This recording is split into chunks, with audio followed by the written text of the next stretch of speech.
Warm welcome in Sleep Story. Tonight's story will take you far beyond time itself, into a forgotten kingdom where a lonely prince dreamed of peace and a mysterious princess carried the light of the stars within her heart. But when their worlds collided, one choice changed the fate of eternity. Was their love destined by the heavens or forbidden by fate itself?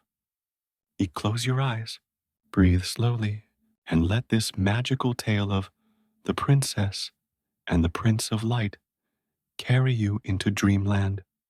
Before we begin, tell me, what time is it where you're watching from? And are you watching this story from your bed, your couch, or maybe under the stars? Type it in the comments. And now, let the story begin. The night the kingdom of Silver Vale was born anew, the moon bled red over the mountains. It was said that when the moon burned crimson, the stars whispered to the earth. The people of the kingdom feared such nights, for they marked beginnings written in blood and endings carved in stone. In the castle of King Alden and Queen Seraphine, torches flamed against marble walls, casting restless shadows that danced like spirits. A child's first cry echoed through the great hall. The prince had arrived. The court erupted in cheers. Bells rang through the city below, and the royal banners of silver and blue unfurled against the night. But above their joy, the red moon glared, a silent witness to the fragile line between fortune and curse. In a far-off forest, on the same crimson night, another child came into the world. Her mother, Elena, a poor herbalist, labored in a hut made of old oak and vines. As she held her daughter close, she saw the faint shape of a crescent on the baby's wrist, glowing faintly like silver fire. Elena shivered. She remembered the old stories told by the river women. When the moon turns red, two shall rise, one born to crown, the other to crumble it. She named her child Arya. The years passed, and the kingdom grew under the rule of King Alden, proud, wise, and unyielding. Silver Vale was a land of poets and soldiers, where stone bridges arched over misty rivers, and market squares rang with song. But beneath its beauty, fear brewed. The red moon had returned once more in the prince's birth year, and whispers of an old prophecy began to resurface. When fire meets water, love will awaken ruin. The crown shall weep, and the stars will fall silent. King Alden forbade anyone to speak of it. To even utter the word prophecy in the castle was to invite death, but the seers of the north still spoke in secret tongues, and one night the king himself summoned the most feared among them, an ancient woman known as the Oracle of Valea. She came cloaked in shadow, her face hidden behind a veil of gray silk. When she spoke, her voice was neither young nor old. It trembled like wind through dying leaves. Your son, my king, was born under the red moon. His heart shall burn for one who carries its mark. Together they will either save the world or turn it to ash. Alden's jaw clenched. Tell me her name. The girl is not of noble blood, the oracle whispered. She is the daughter of the forest, and her touch will end your line. The king's eyes hardened. He drew his sword and pointed it toward the seer's heart. Then she will die before she ever reaches my gates. But the oracle only smiled. Fate is not a servant of kings, your majesty. It dances only for those who dare to defy it. When the guards turned to seize her, she vanished, leaving behind only the faint scent of lavender and smoke. Meanwhile, in the village at the forest's edge, Arya grew into a wild and untamed spirit. She roamed barefoot among the birch trees, whispering to the wind as if it answered. She could heal wounded birds with her touch and sense storms before they came. The villagers both feared and admired her. At 16, she had eyes the color of dawn, gray and blue, as if unsure which to become, and hair dark as the ravens that circled the castle towers. Men in the village called her Moon's daughter, but behind her back, the elders muttered, "Witch." Arya never knew her father. Her mother, Elena, spoke little of him, only that he was a traveler from the highlands with a secret smile and a heavy past. He had vanished before Arya's birth. Elena often warned her daughter, "Never let the world know what you can do.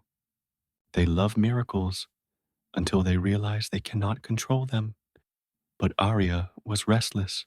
Every time she closed her eyes, she saw flashes, a young man's face, a golden hall, and the same red moon that had watched her birth. In the castle, Prince Ethan grew under the weight of his crown.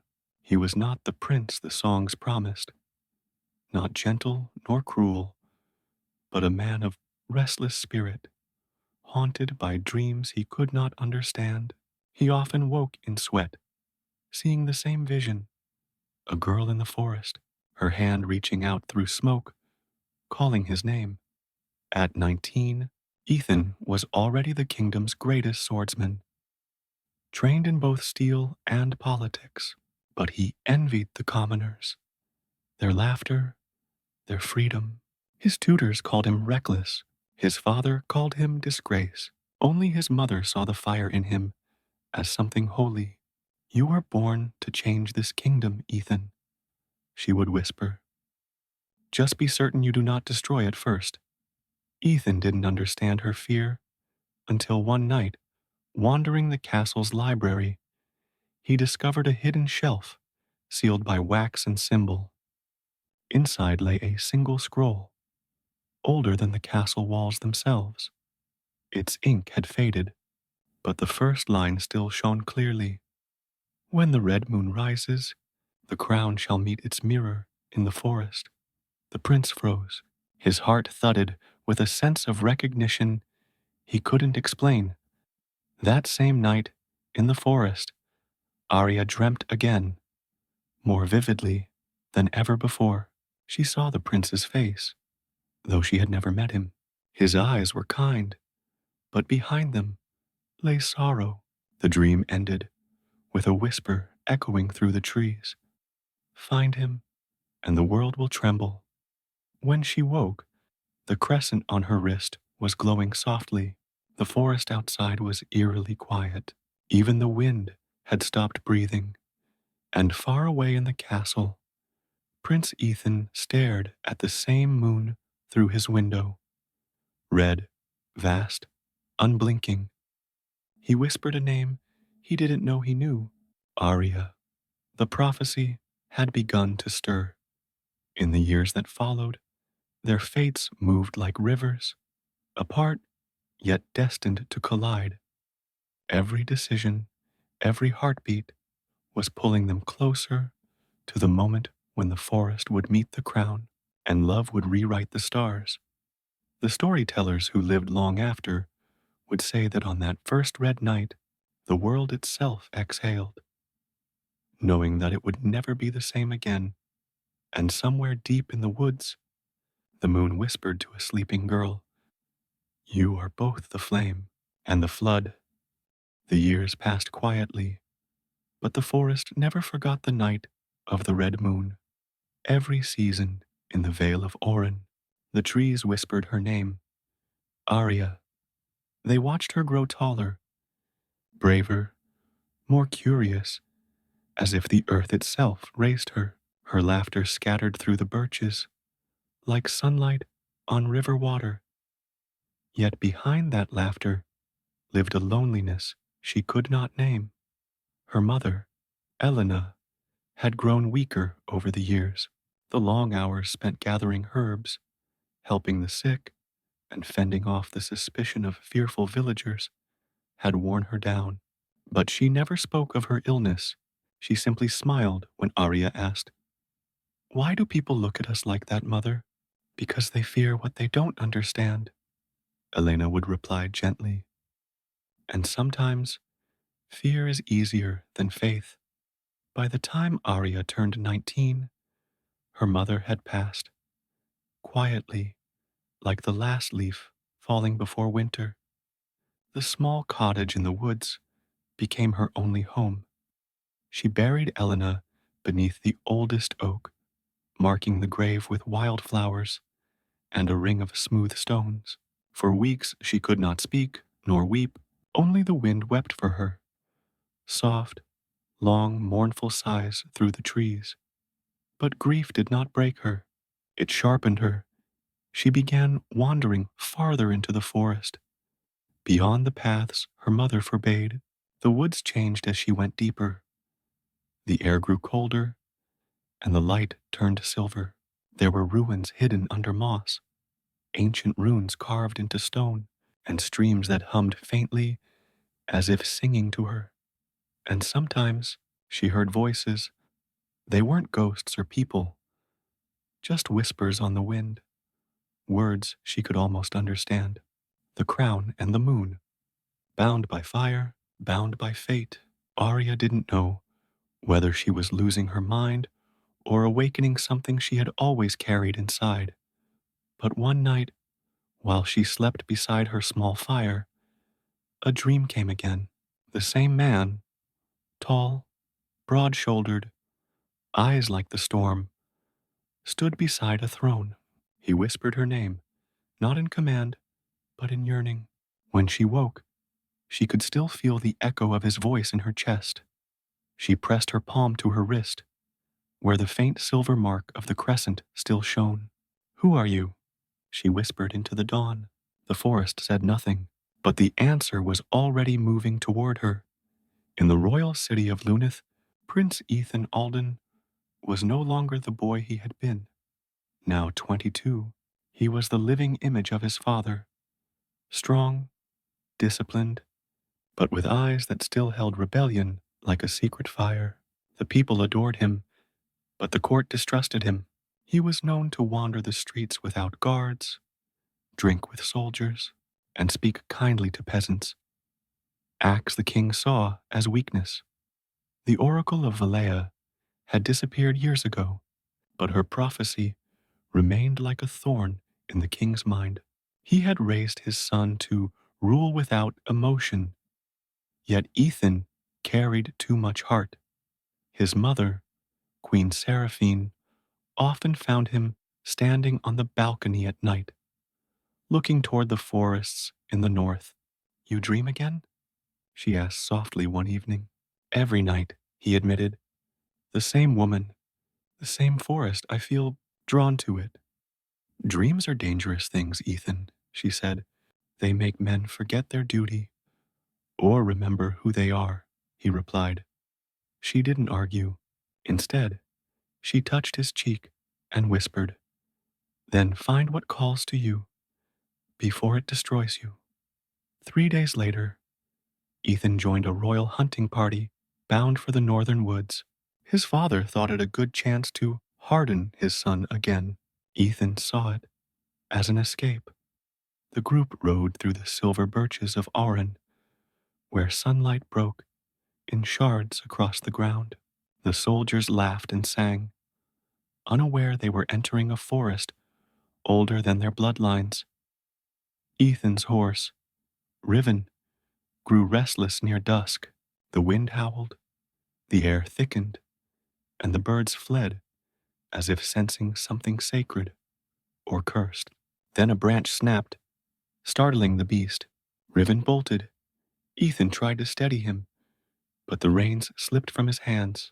The world blurred into chaos. Trees, leaves, speed, and fear. Then a sudden fall. The prince hit the earth hard. The air knocked from his lungs. When he woke, the world had changed. The woods were quiet, almost glowing with an unnatural light. His head throbbed. His sword was gone. and standing a few feet away was a woman, wild, barefoot, holding a bow made from blackwood. Her hair fell like night down her shoulders. Her eyes were a color he couldn't name. Not quite blue, not quite gray, something between storm and peace. Don't move, she said sharply. You're bleeding. Ethan blinked, dazed. Who are you? I should ask the same, she replied, kneeling beside him. Her fingers brushed his forehead, and he felt warmth, a strange, soothing heat spreading through his body. The pain vanished. He caught her wrist, startled. The mark, a silver crescent, shimmered faintly beneath his touch. Something in his chest twisted. It was like touching memory itself. Your hand, he murmured. Don't, she said quickly, pulling away. You should go. The forest doesn't like strangers. He tried to rise, but his legs gave way. She sighed, then helped him sit against a tree. You'll live. The forest chose not to kill you today. Ethan smiled faintly, despite the pain. Then I owe the forest my thanks, and you, my life. Don't thank me, she muttered. You're still bleeding on my roots. As night fell, Arya built a small fire. They sat in silence for a long while, prince and peasant, strangers bound by something neither could see. She offered him water. He accepted. The flame flickered between them, reflecting in their eyes like shared confession. What's your name? He asked. Arya, she said simply. And yours? Ethan. She looked up sharply. Ethan? That's... But she stopped herself. She had heard that name whispered in her dreams for years. He smiled. What? Strange? She forced a small smile. Familiar. They sat until the fire turned to embers. Ethan told her he was a traveler, hiding his true identity. She didn't question it. Not yet. When dawn came, he rose, thanking her again. Before he left, he took a small silver ring from his finger, engraved with the sigil of a falcon, and handed it to her. Keep this, he said. If we meet again, you'll know I wasn't just a dream. She turned the ring in her hand. And if we don't, then it means fate had better things planned. He left before she could answer, disappearing between the trees like a secret fading into morning. Arya stood there for a long time, the ring cold in her palm. The crescent on her wrist pulsed once, softly, as if the moon itself had taken a breath. That night, she dreamt again. Only this time, she wasn't the one calling out. It was him, and when she woke, she could still hear his voice in the wind. Arya, find me. She didn't know that, beyond the forest, in the grand halls of Silver Vale, King Alden would soon be told by his spies that his son had been seen speaking with a strange woman from the woods, and the king would summon his seer again, demanding answers. The oracle's words would be short, and her voice colder than before. The red moon has found its echo. The prophecy has begun to move. The forests of Auran held their breath for many days after that night. The air changed, softer somehow, more alive, as if the trees themselves were whispering new names to one another. Arya felt it first. Every morning, when she walked to the river to collect water, she could sense the world listening. The birds paused mid-song. The wind carried a strange warmth. The silver crescent on her wrist, once dull, now glowed faintly beneath her skin. The ring Prince Ethan had given her rested in a small pouch around her neck. She often touched it without realizing, tracing the falcon engraved in its center. She didn't know why it mattered, only that it did. In the capital city of Luneth, Ethan returned to the castle before dawn, his mind tangled in confusion and memory. He had never believed in prophecy or fate or the whispers of the gods until he met her, the forest girl. Her eyes still haunted him, as did the way his wounds had vanished after her touch. He could not explain it, nor could he forget it. He tried to tell himself it was nothing, that she was just a stranger who happened to save his life. But deep down, he knew better. The night after his return, he dreamt again, the same dream he'd had since childhood, except now the girl had a face, her face. When he woke, his pulse was racing. He sat by the window and stared at the red dawn bleeding across the horizon. He whispered her name softly, as if saying it too loud might make the world shift. Arya. King Alden noticed the change in his son. He had become distracted during council meetings, distant during sword practice, and quiet at dinners. At first, the king dismissed it as youthful foolishness, but when one of his spies reported that the prince had been seen with a woman in the northern woods, one with a strange mark on her wrist, his fury ignited. A witch? Alden thundered. Unknown, your majesty, the spy replied nervously, but the villagers whisper that she heals wounds and speaks to the wind. The king slammed his goblet down. Find her, bring her to me. A week passed. Arya tried to forget him. She gathered herbs, helped the villagers, lived quietly, but every night she felt something pulling her, an invisible thread that tugged at her chest whenever she looked toward the city. On the night of the winter solstice, that pull became unbearable. In the distance, she could see the golden light of the capital flickering through the trees, like 1,000 candles calling her name. The castle was hosting the Masquerade of Moons, the grandest celebration of the year. Commoners were allowed to attend if they wore masks. The idea thrilled her. A night where no one knew who you were, where a peasant could dance beside a prince. Something inside her whispered, go. By twilight, she had made her choice. Arya stitched together a gown from silver-threaded cloth her mother had once hidden away, a relic from better days. She wore a simple mask made of carved wood and silver leaves. Around her neck hung Ethan's ring. When she entered the city gates, no one stopped her. The streets were alive with music and lanterns. Children ran with ribbons, and merchants sold candied fruits. For the first time, Arya saw the kingdom beyond the forest, the beauty and the burden of civilization. When she reached the castle, she froze.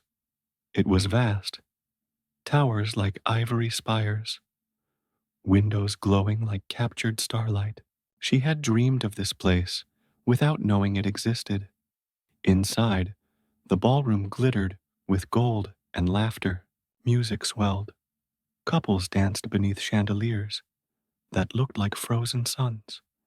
And then, across the crowd, her gaze caught his. Ethan. He stood near the grand staircase, dressed in dark velvet, his mask shaped like a falcon. But she would have known him anywhere by the way he held himself, the quiet strength in his eyes. For a heartbeat, the world stopped. He recognized her too. He moved toward her through the crowd, slowly, as if afraid she might vanish. When he reached her, he bowed slightly. I didn't think fate would be so literal, he said softly. And I didn't think fate attended royal balls, she replied, smiling beneath her mask. They both laughed, quietly, nervously. Then the music changed. Slower song, haunting and beautiful. Ethan extended his hand. Dance with me. She hesitated only a moment before placing her hand in his. When their fingers touched, the air shifted, the candles flickered. Somewhere, a glass cracked. No one else noticed, but Ethan did. So did Arya.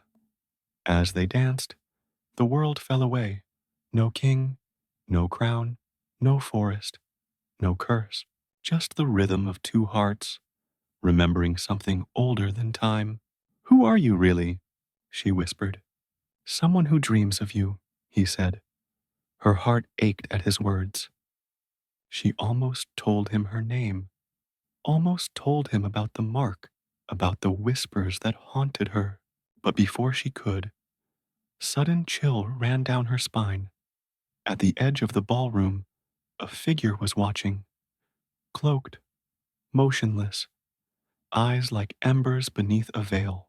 The Oracle of Valea Aria stepped back, dizzy. We shouldn't. But Ethan caught her hand. Stay. I can't. Then tell me where to find you. Before she could answer, the ballroom doors burst open. A messenger stumbled inside, bowing before the king. Your Majesty, raiders on the eastern border. The music stopped. Guests gasped. The king rose, commanding silence. Prepare the guards. In the chaos, Arya slipped away. She fled down a corridor, heart pounding. She reached a balcony overlooking the city, the winter air biting against her skin. Behind her, Ethan's voice. Arya, wait. She turned. You shouldn't know my name. I've known it all my life, he said. For a moment, neither spoke. The moon bathed them in cold light. He stepped closer, touching her cheek with a trembling hand. Whatever you are, he whispered. Whatever this is, I don't care. You will, she said softly, when the world does. And then she kissed him, a brief, trembling kiss that felt like prophecy fulfilled. When she pulled away, tears shimmered in her eyes. Goodbye, Ethan. She leapt from the balcony, her figure dissolving into mist before she hit the ground. Ethan stumbled back, breathless. Below, the air still rippled where she had vanished, as if reality itself had bent to let her through. Later that night, when the king returned to the throne room, he found the oracle waiting. Her voice was grave. She has awakened. Who? He demanded. The girl of the red moon. The one born to love your son and end your reign. The king's face darkened. Then she will die before dawn. But the oracle shook her head. You cannot kill fate, my king. You can only delay its hunger. Outside, the moon glowed pale silver over the kingdom. In the forest, Arya stood alone, wind tearing through her hair, heart trembling with both love and dread. She looked up at the sky, whispering, I've met the crown. Now, the ruin begins. The moon had hidden behind clouds for 3 nights.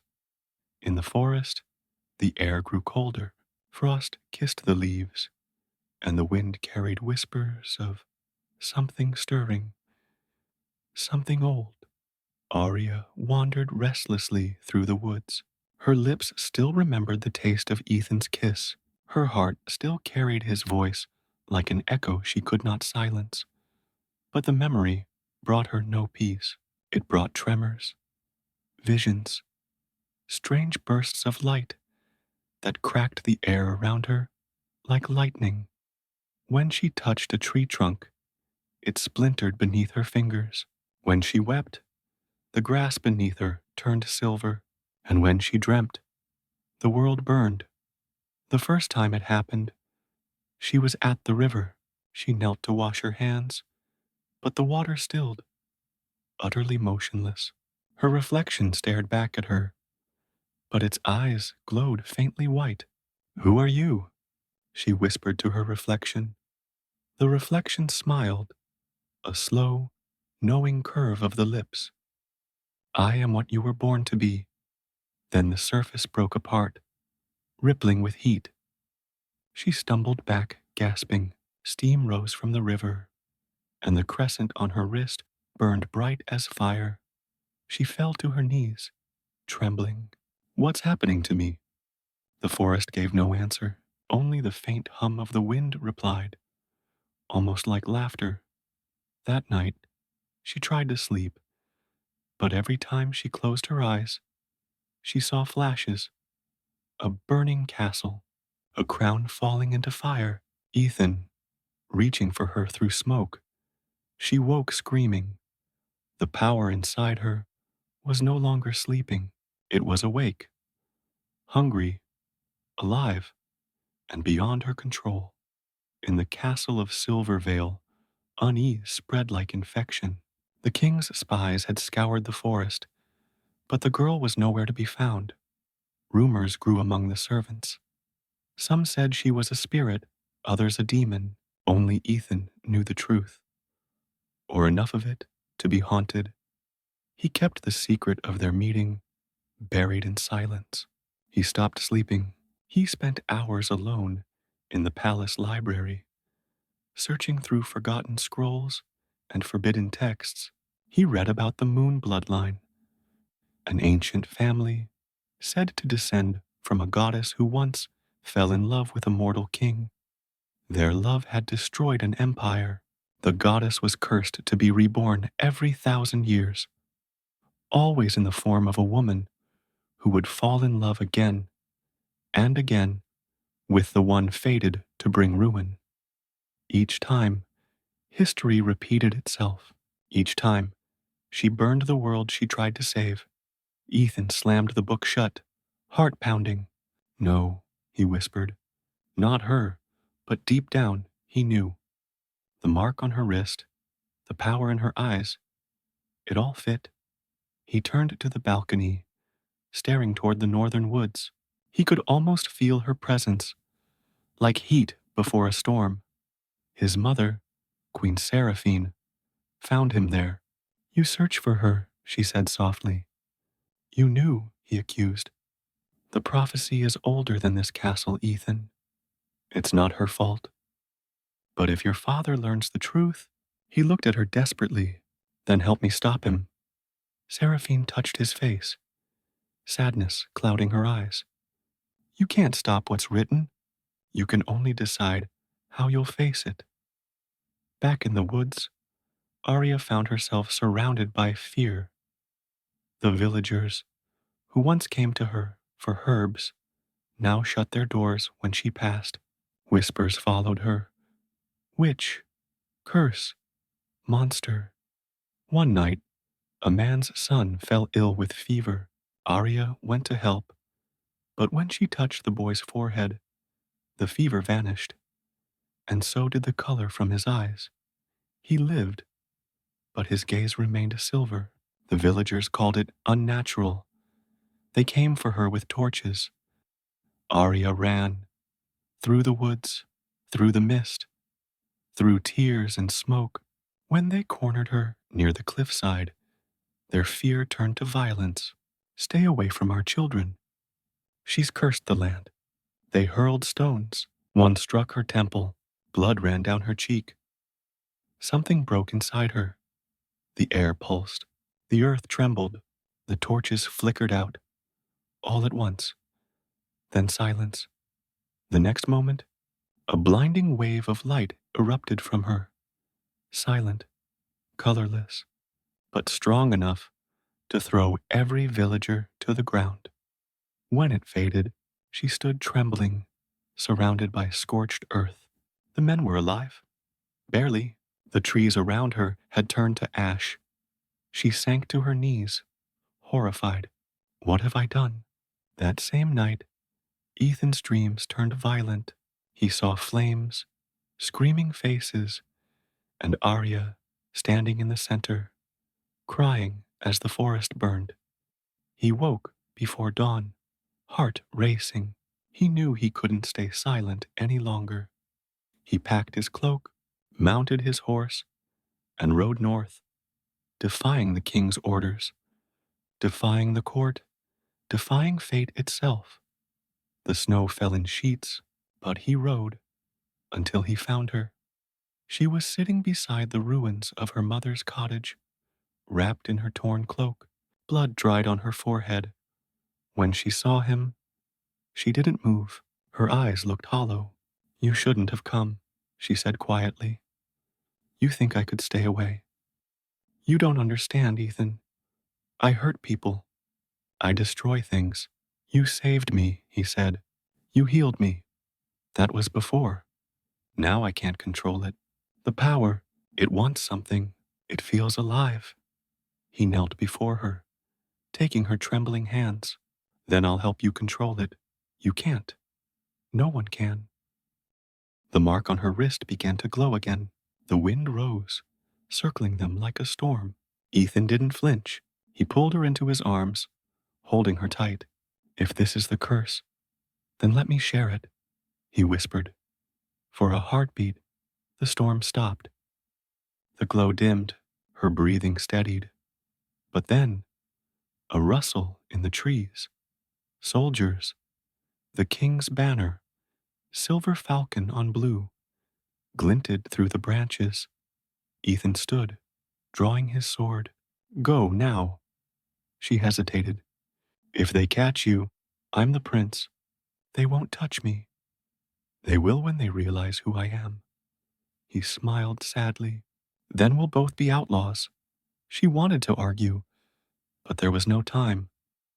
The forest erupted with shouts. Ethan turned and shouted, "Run!"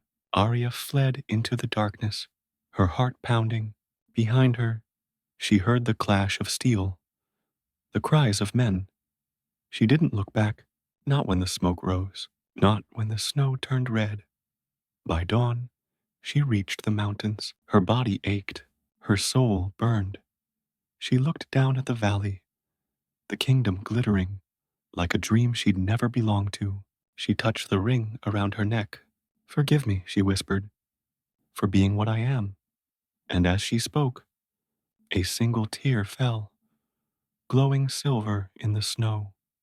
Where it touched, frost bloomed outward, carving the shape of a crescent moon in the ice. Far away, in the ruins of the battlefield, Ethan lay bleeding, but alive. The last thing he saw before losing consciousness was the sky above him, and a faint red shimmer moving across the clouds, as if the moon itself was watching. That night, in the king's chamber, the oracle appeared once more. "You cannot cage what was born of the heavens," she said. "Then I will hunt her to the ends of the earth," Alden vowed. "Be careful, my king. Those who hunt the moon often drown in its light." She turned to leave, but before she vanished, she whispered, "Your son bleeds for her, and when she weeps, kingdoms will fall." In the mountains, Arya finally collapsed beside a frozen lake. The reflection staring back at her was not her own. Her eyes now glowed faintly silver, her skin luminescent beneath the moon. She felt the world trembling beneath her. Somewhere deep inside, a voice spoke, ancient and endless. "You are not the curse, Arya. You are its awakening." She closed her eyes as snow began to fall.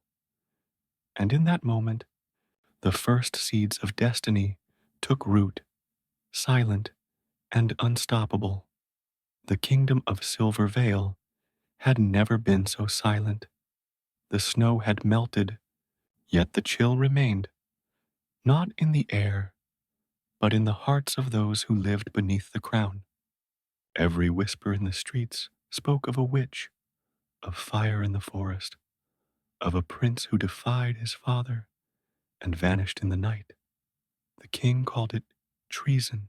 The people called it a curse. The queen called it fate. And in the shadows of the city, she returned. It was nearly dusk when Arya crossed the western bridge, disguised as a merchant's servant. Her cloak was dark, her hair hidden beneath a scarf, her hands gloved to conceal the mark that never stopped glowing faintly beneath her skin. She had been gone 3 months, 3 months of hiding in caves, feeding on roots and melted snow, of hearing her name turned into something wicked by those who once smiled at her.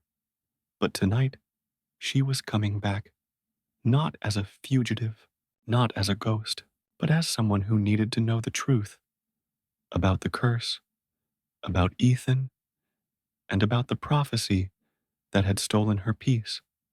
The city looked different now, more guards, more fear, even laughter sounded hollow.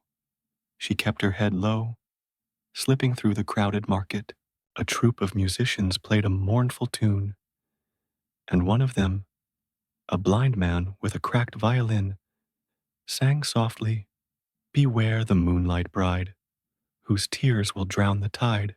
Her love shall bloom, then fade to stone, and kings will die upon her throne."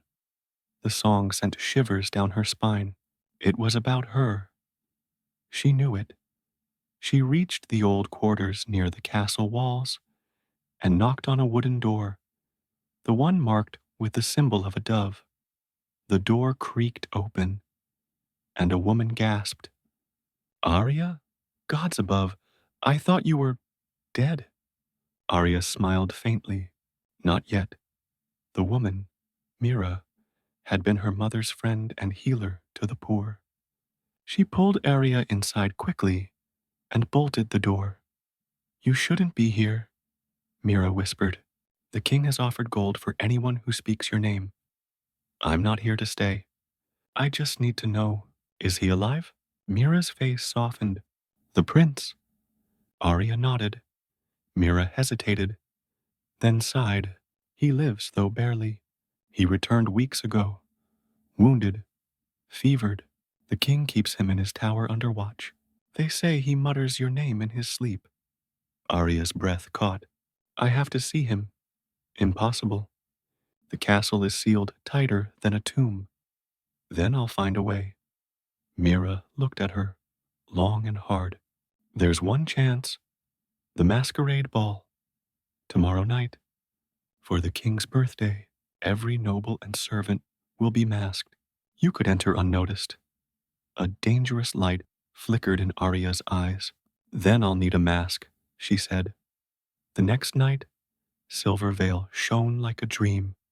Lanterns floated in the air like fireflies. Music filled the marble halls. The great ballroom glittered with gold and perfume, with silk and laughter. And beneath the chandeliers, among nobles and soldiers, a woman in a black gown walked unseen. Her mask was of silver lace, her eyes shadowed in moonlight. No one recognized her. Not the guards, not the lords who brushed past her, but Ethan did. He was standing beside the dais, pale but alive, dressed in royal navy, with his arm still bound in linen. When their eyes met across the crowd, something inside both of them stilled. He almost dropped his goblet. She froze mid-step. 3 months had changed them both. She, with the haunted grace of someone hunted, he, with the quiet strength of a man who had lost everything but his purpose. He started to move toward her, but his mother, Queen Seraphine, placed a hand on his arm. "You see her too, don't you?" she murmured. He turned to her, startled. "You knew she would come." "I hoped she would. Fate always circles back, my son." The queen's eyes flicked toward Arya. "Go to her, but be careful. Your father watches everything tonight."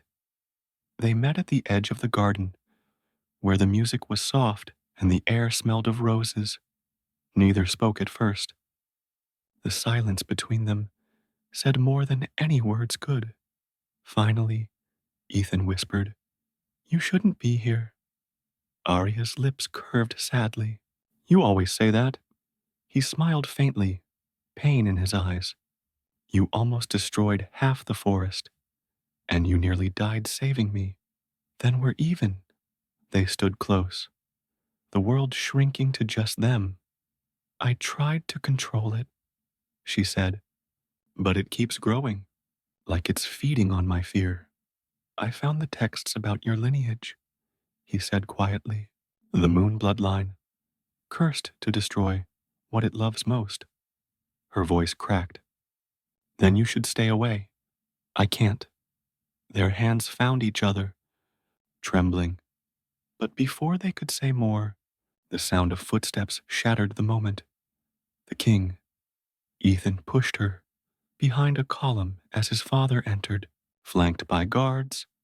King Alden's voice was sharp. The witch is near. I can feel it, Arya's pulse thundered. The air around her shimmered, the mark on her wrist pulsing faintly through her glove. Alden turned suddenly, his eyes landing right where she stood. Show yourself. The guards raised their blades. Ethan stepped forward. Father, stop. She's not. But it was too late. The chandelier above them exploded into shards of light as Arya's power surged.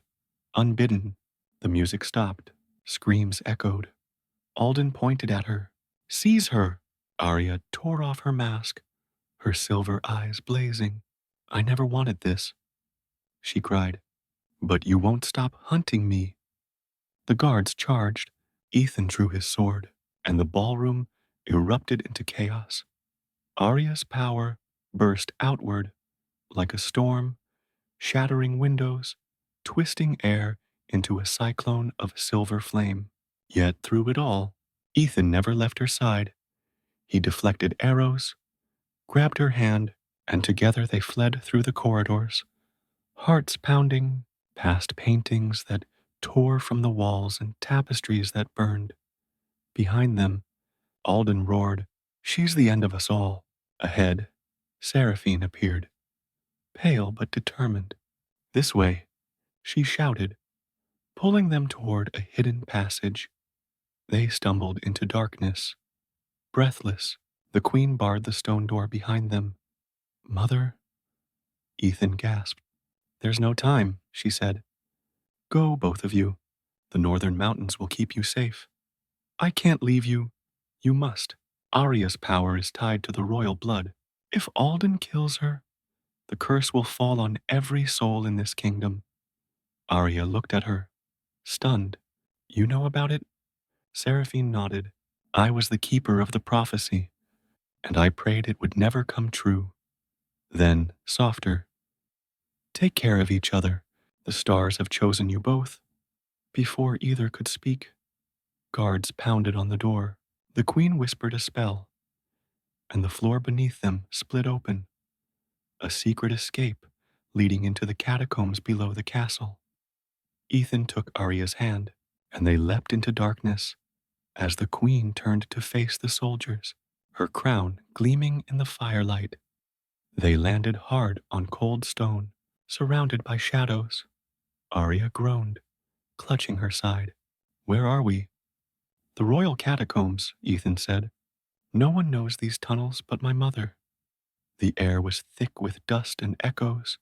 Strange symbols glowed faintly along the walls, ancient, familiar, pulsing with the same light as Arya's wrist. They followed the markings deeper into the dark until they reached a chamber of stone and moonlight. At its center stood a mirror, tall, cracked, and glowing with silver fire. Arya approached it slowly. Her reflection stared back, but it wasn't her.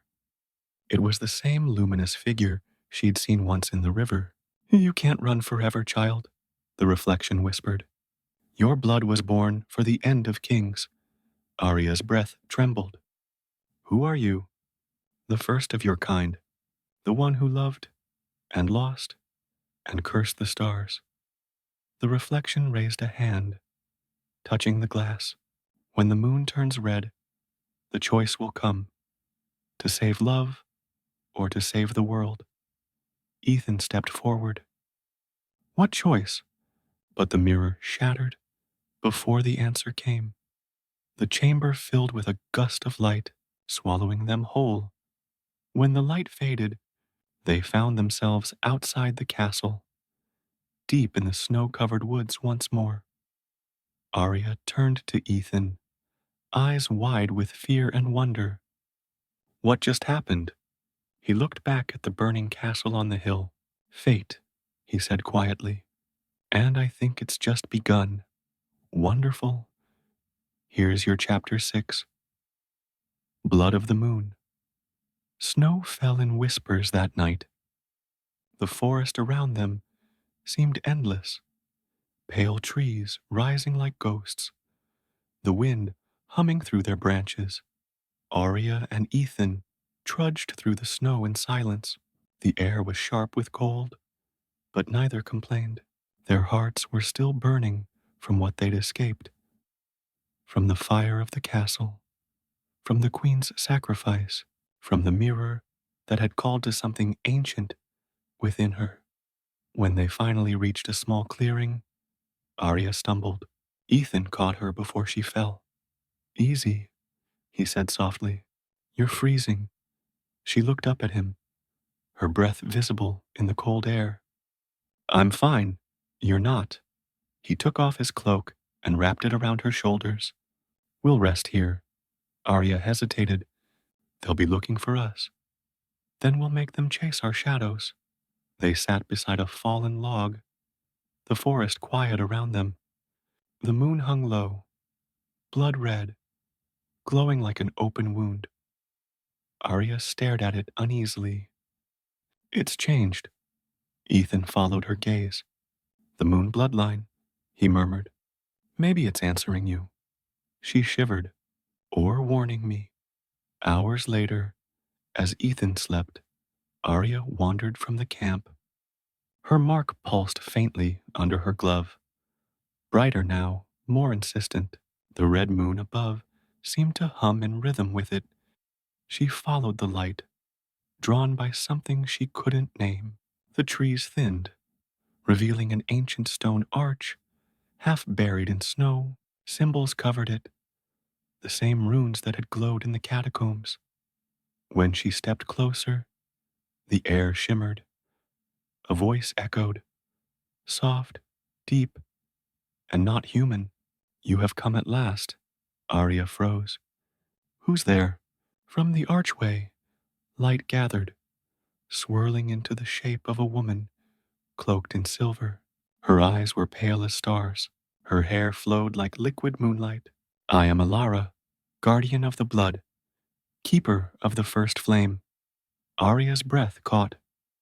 You're real, more real than the kings who built their thrones on your blood. The figure's voice echoed like a song through wind and water. You carry the curse of my line, child. The blood of the moon runs in you, but your heart. She tilted her head, smiling faintly. Ah, your heart belongs to a mortal prince. Arya swallowed. I never wanted any of this.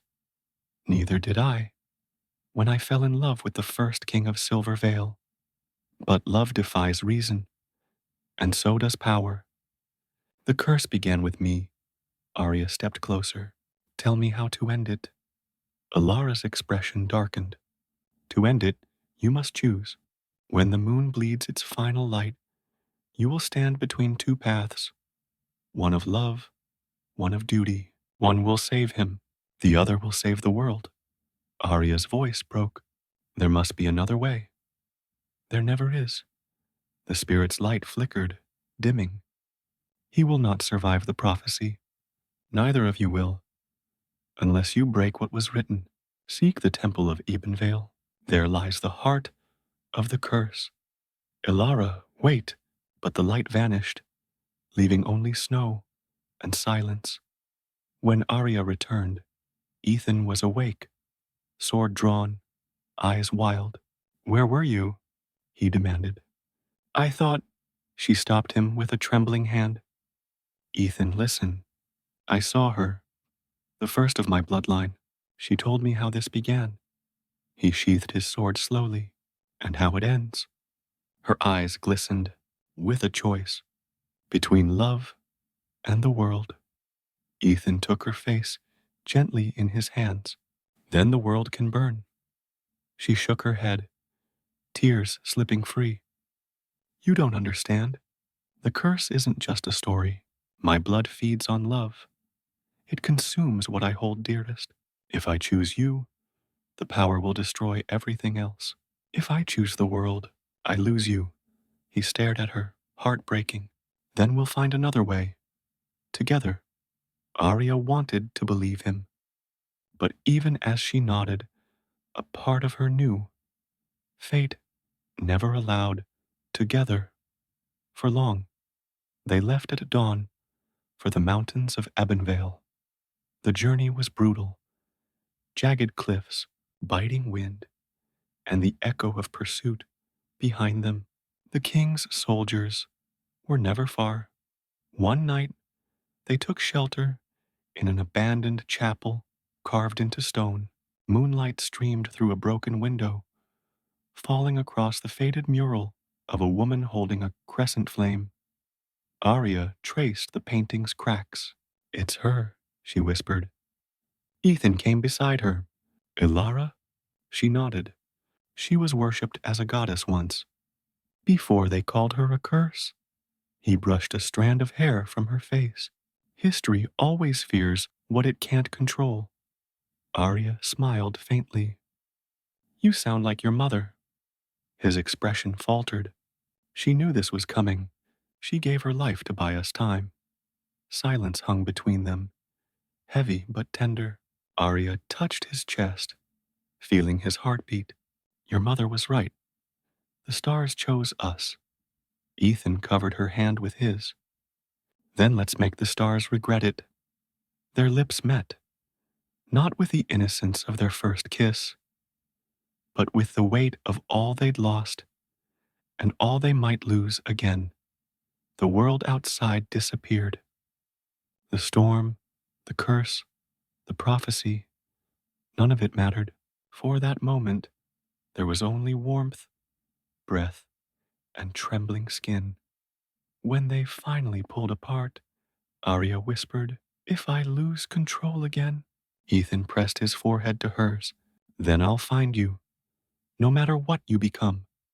By morning, they reached the edge of Ebonvale, a valley carved between cliffs, filled with mist that shimmered faintly like liquid silver. At its center rose a black temple, its pillars cracked, but still alive with ancient light. The air hummed with the same energy as Arya's pulse. This is it, she said. As they approached, the ground trembled. The temple doors opened by themselves, releasing a wave of cold wind that smelled of rain and iron. Inside, a voice boomed through the darkness, deep, old, commanding. The blood returns to its cradle. Ethan drew his sword, but the voice laughed, not cruelly, but knowingly. No blade forged by men can change what was written. Only the moon's air may end it. Arya stepped forward. Then tell me how. From the shadows, a figure emerged, tall, cloaked, wearing a mask of stone. His eyes burned like amber fire. The curse was born from love defied.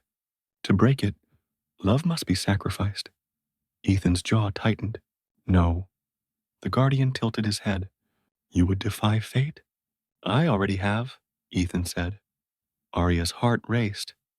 If I refuse, then the curse will consume you, and through you, the world. The ground shook. The red moon outside flared brighter. The choice is near, the guardian intoned. When its light turns white, destiny will demand its price. Arya looked at Ethan, his hand still gripping his sword, his eyes filled with a love fierce enough to burn heavens. And for the first time, she felt the truth of it. She was the blood of the moon, but he was her anchor to the world. Without him, she was nothing but fire. The temple trembled again, the guardian fading into mist. Only his last words lingered in the air. When the moonlight kisses the blade, one heart must fall for the world to rise. They left the temple in silence. At the ridge, Arya turned toward the blood-red moon and whispered, "If one of us must fall, it will be me." Ethan shook his head. "Don't you dare." She smiled sadly. "You can't stop fate." He took her hand. "Maybe not, but I can fight it." Far in the distance, the sound of horns echoed. The king's army approaching through the mist. The time for running was over. This one turns the story from destiny into open conflict, the prophecy colliding with armies, betrayal, and impossible love, cinematic, emotional, and intense, like the turning point of an epic fantasy. Chapter 7. The War of Shadows. The morning came crimson. The moon had not yet faded, hanging low and blood-red over the mountains. Its light bathed the valley of Ebonvale in a strange, eerie glow, as if the heavens themselves watched and held their breath. From the ridges to the south, the sound of drums rolled like distant thunder. The king's army was coming. Arya stood at the edge of the cliff, the wind tearing through her cloak. Below, she could see hundreds of torches moving, soldiers in formation, banners glinting in the dawn light. Ethan joined her, his face grim. "They've brought the whole legion," he said. "My father means to end this." Arya's heart twisted. "Your father will die trying." "Maybe," Ethan said, tightening the strap of his sword belt. "But he'll take half the world with him." She turned to him, voice trembling. "I can stop this. If I give myself up." He cut her off sharply. "No, it's me they want. They want power, Arya. They always have." He took her shoulders, his eyes burning. "If you go to him, he'll kill you, or worse, use you." Her voice softened. "And if I stay, people will die." The air between them pulsed with unspoken truth. Ethan looked out over the valley. "Then we fight for them, together." By nightfall, the king's forces filled the lower pass.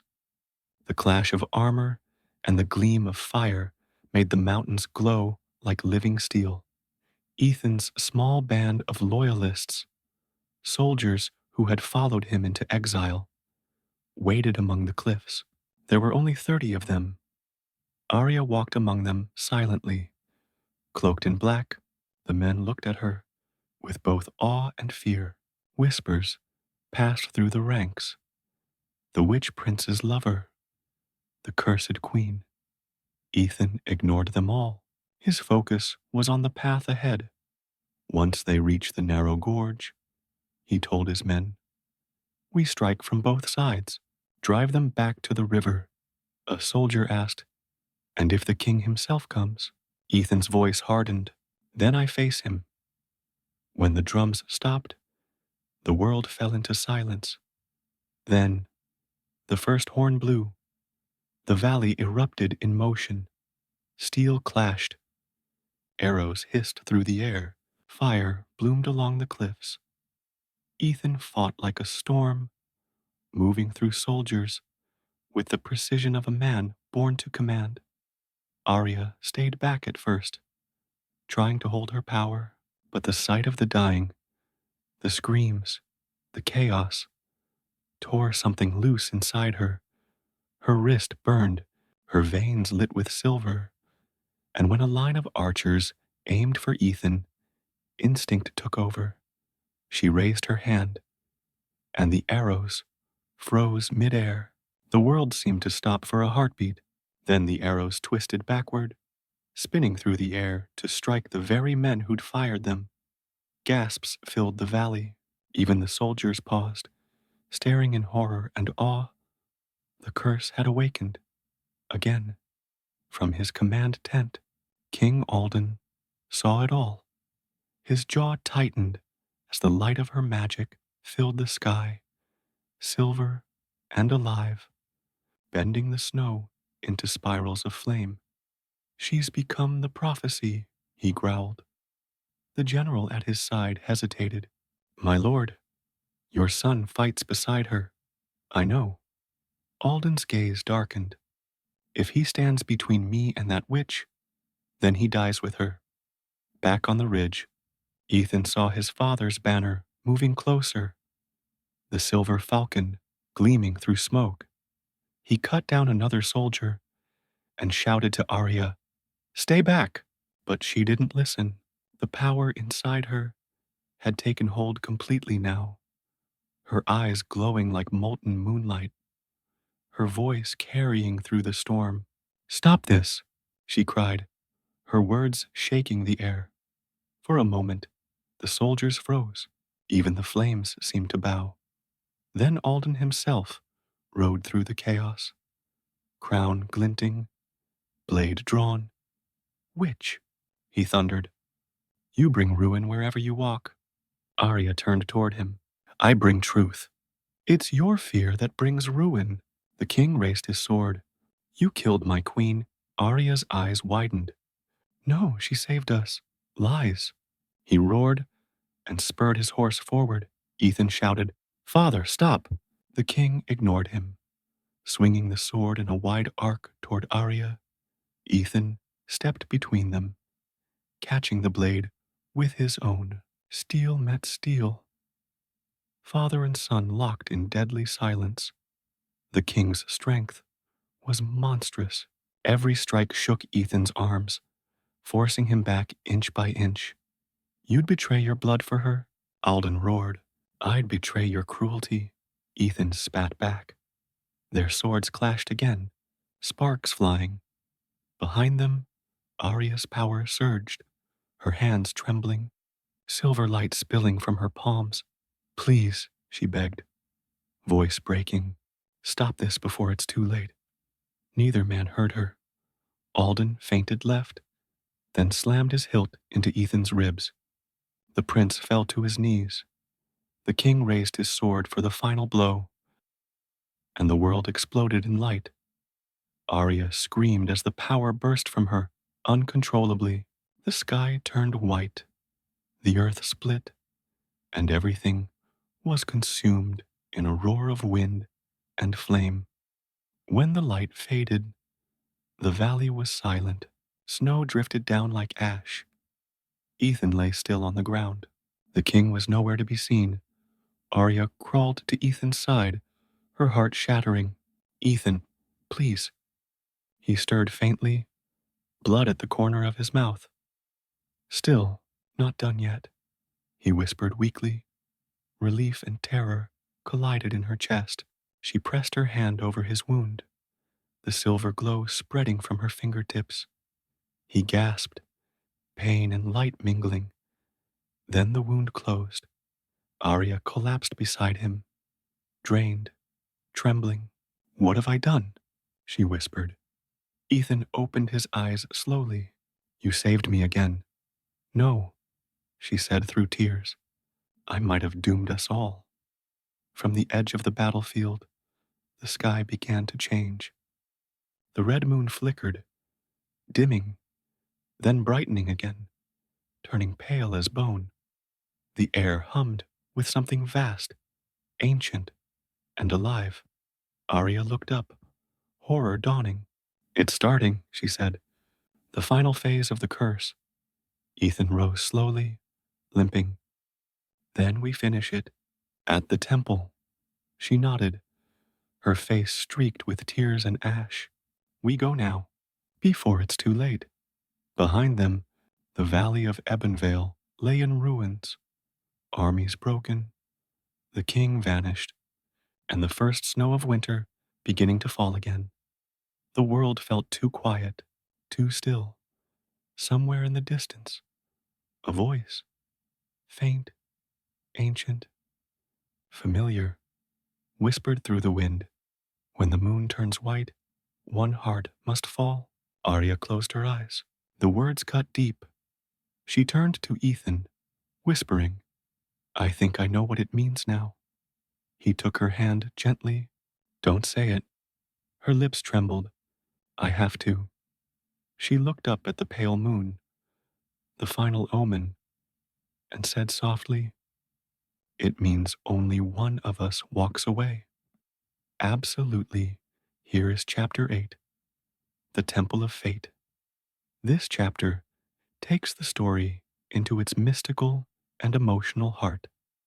Arya and Ethan travel through ruins, face visions of the past, and finally uncover the full truth behind the curse and their intertwined destinies.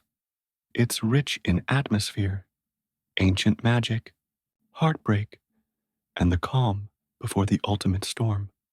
The road to the temple began in silence. Ebonvale lay behind them, a field of ashes, frozen in white and red. The blood of two kingdoms had soaked the snow, and still the wind howled through the dead trees as if mourning the lives lost there. Arya walked ahead, her cloak torn, her steps unsteady. Ethan followed behind her, each footstep leaving a trail of crimson on the snow. Neither spoke. There were no words left that could soften what had just happened. The world had changed, and so had they.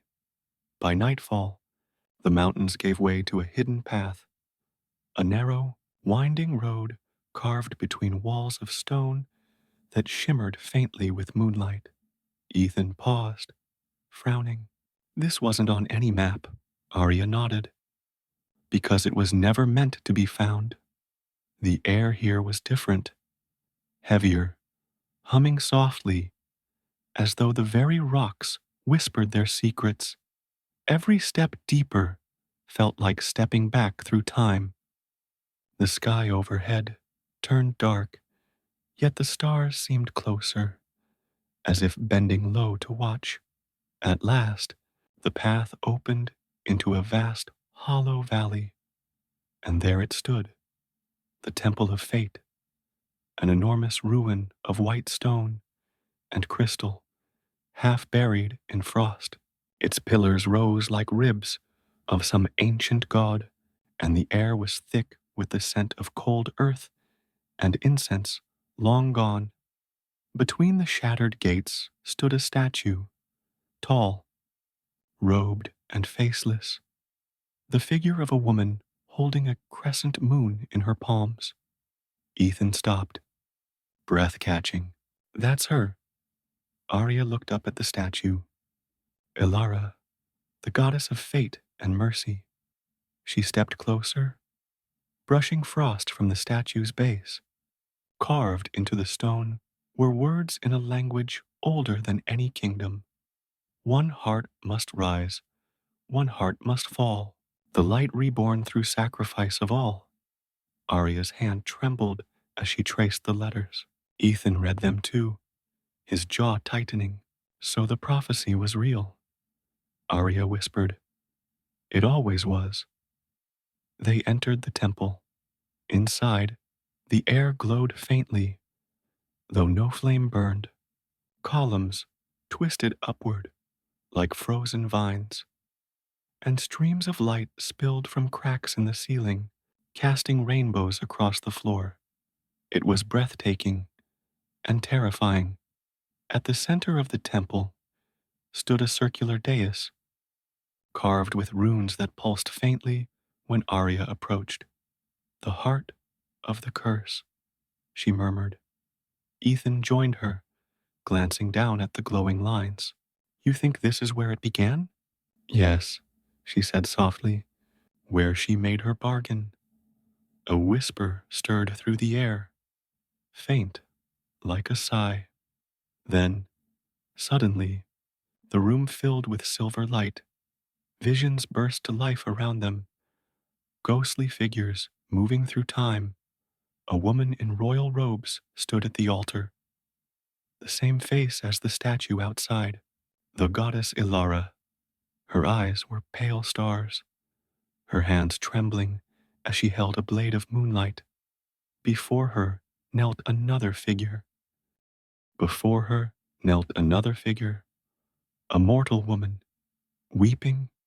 "Save my child," the woman pleaded. "Take me. But spare her. Alara's voice echoed like wind across eternity.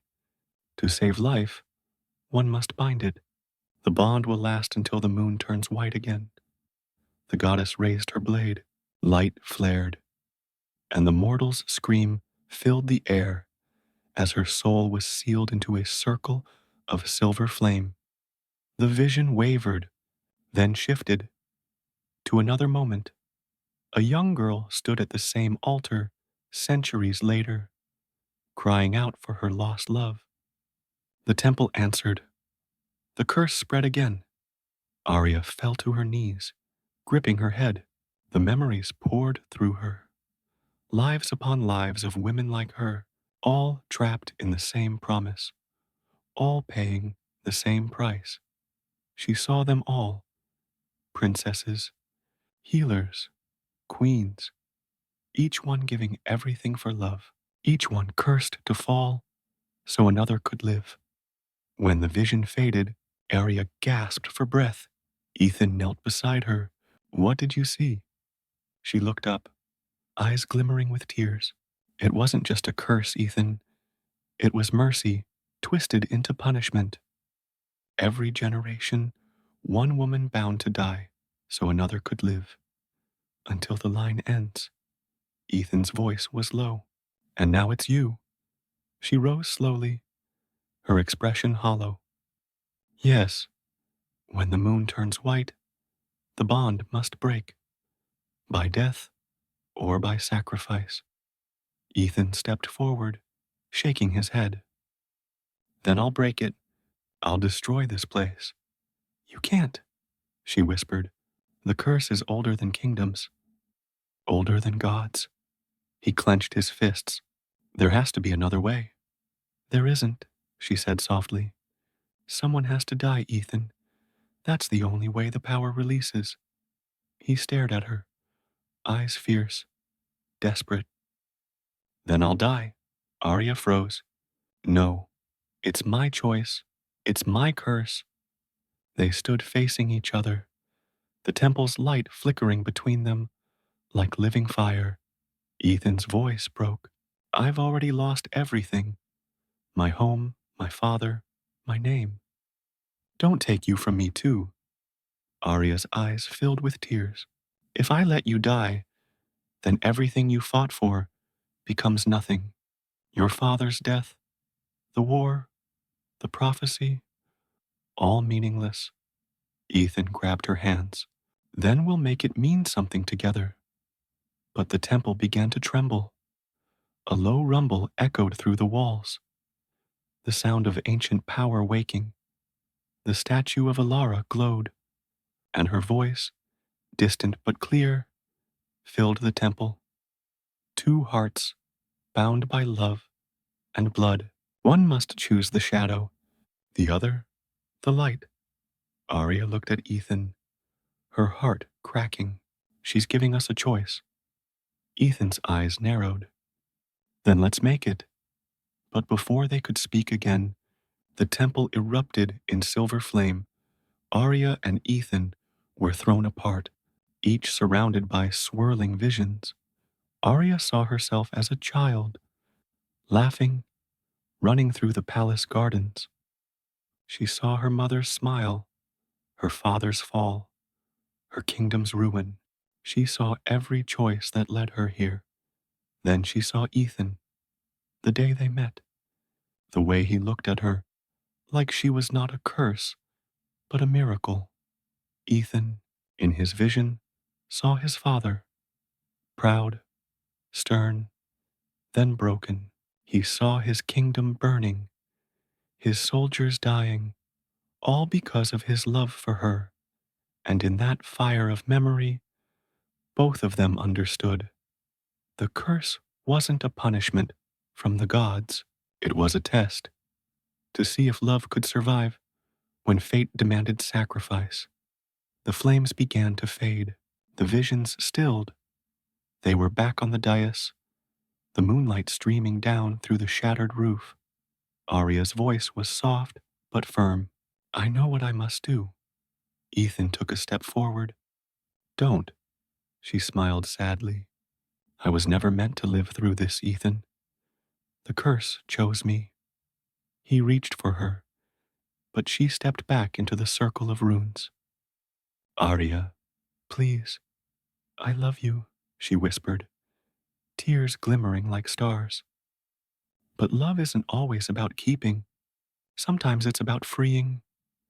The runes flared, surrounding her in silver light. Ethan lunged forward, shouting her name, but a barrier of energy stopped him. Arya closed her eyes. Let the curse end with me. And as she spoke, the moon above turned pure white, the temple filled with wind and light, 1,000 voices whispering in unison, centuries of pain dissolving into peace.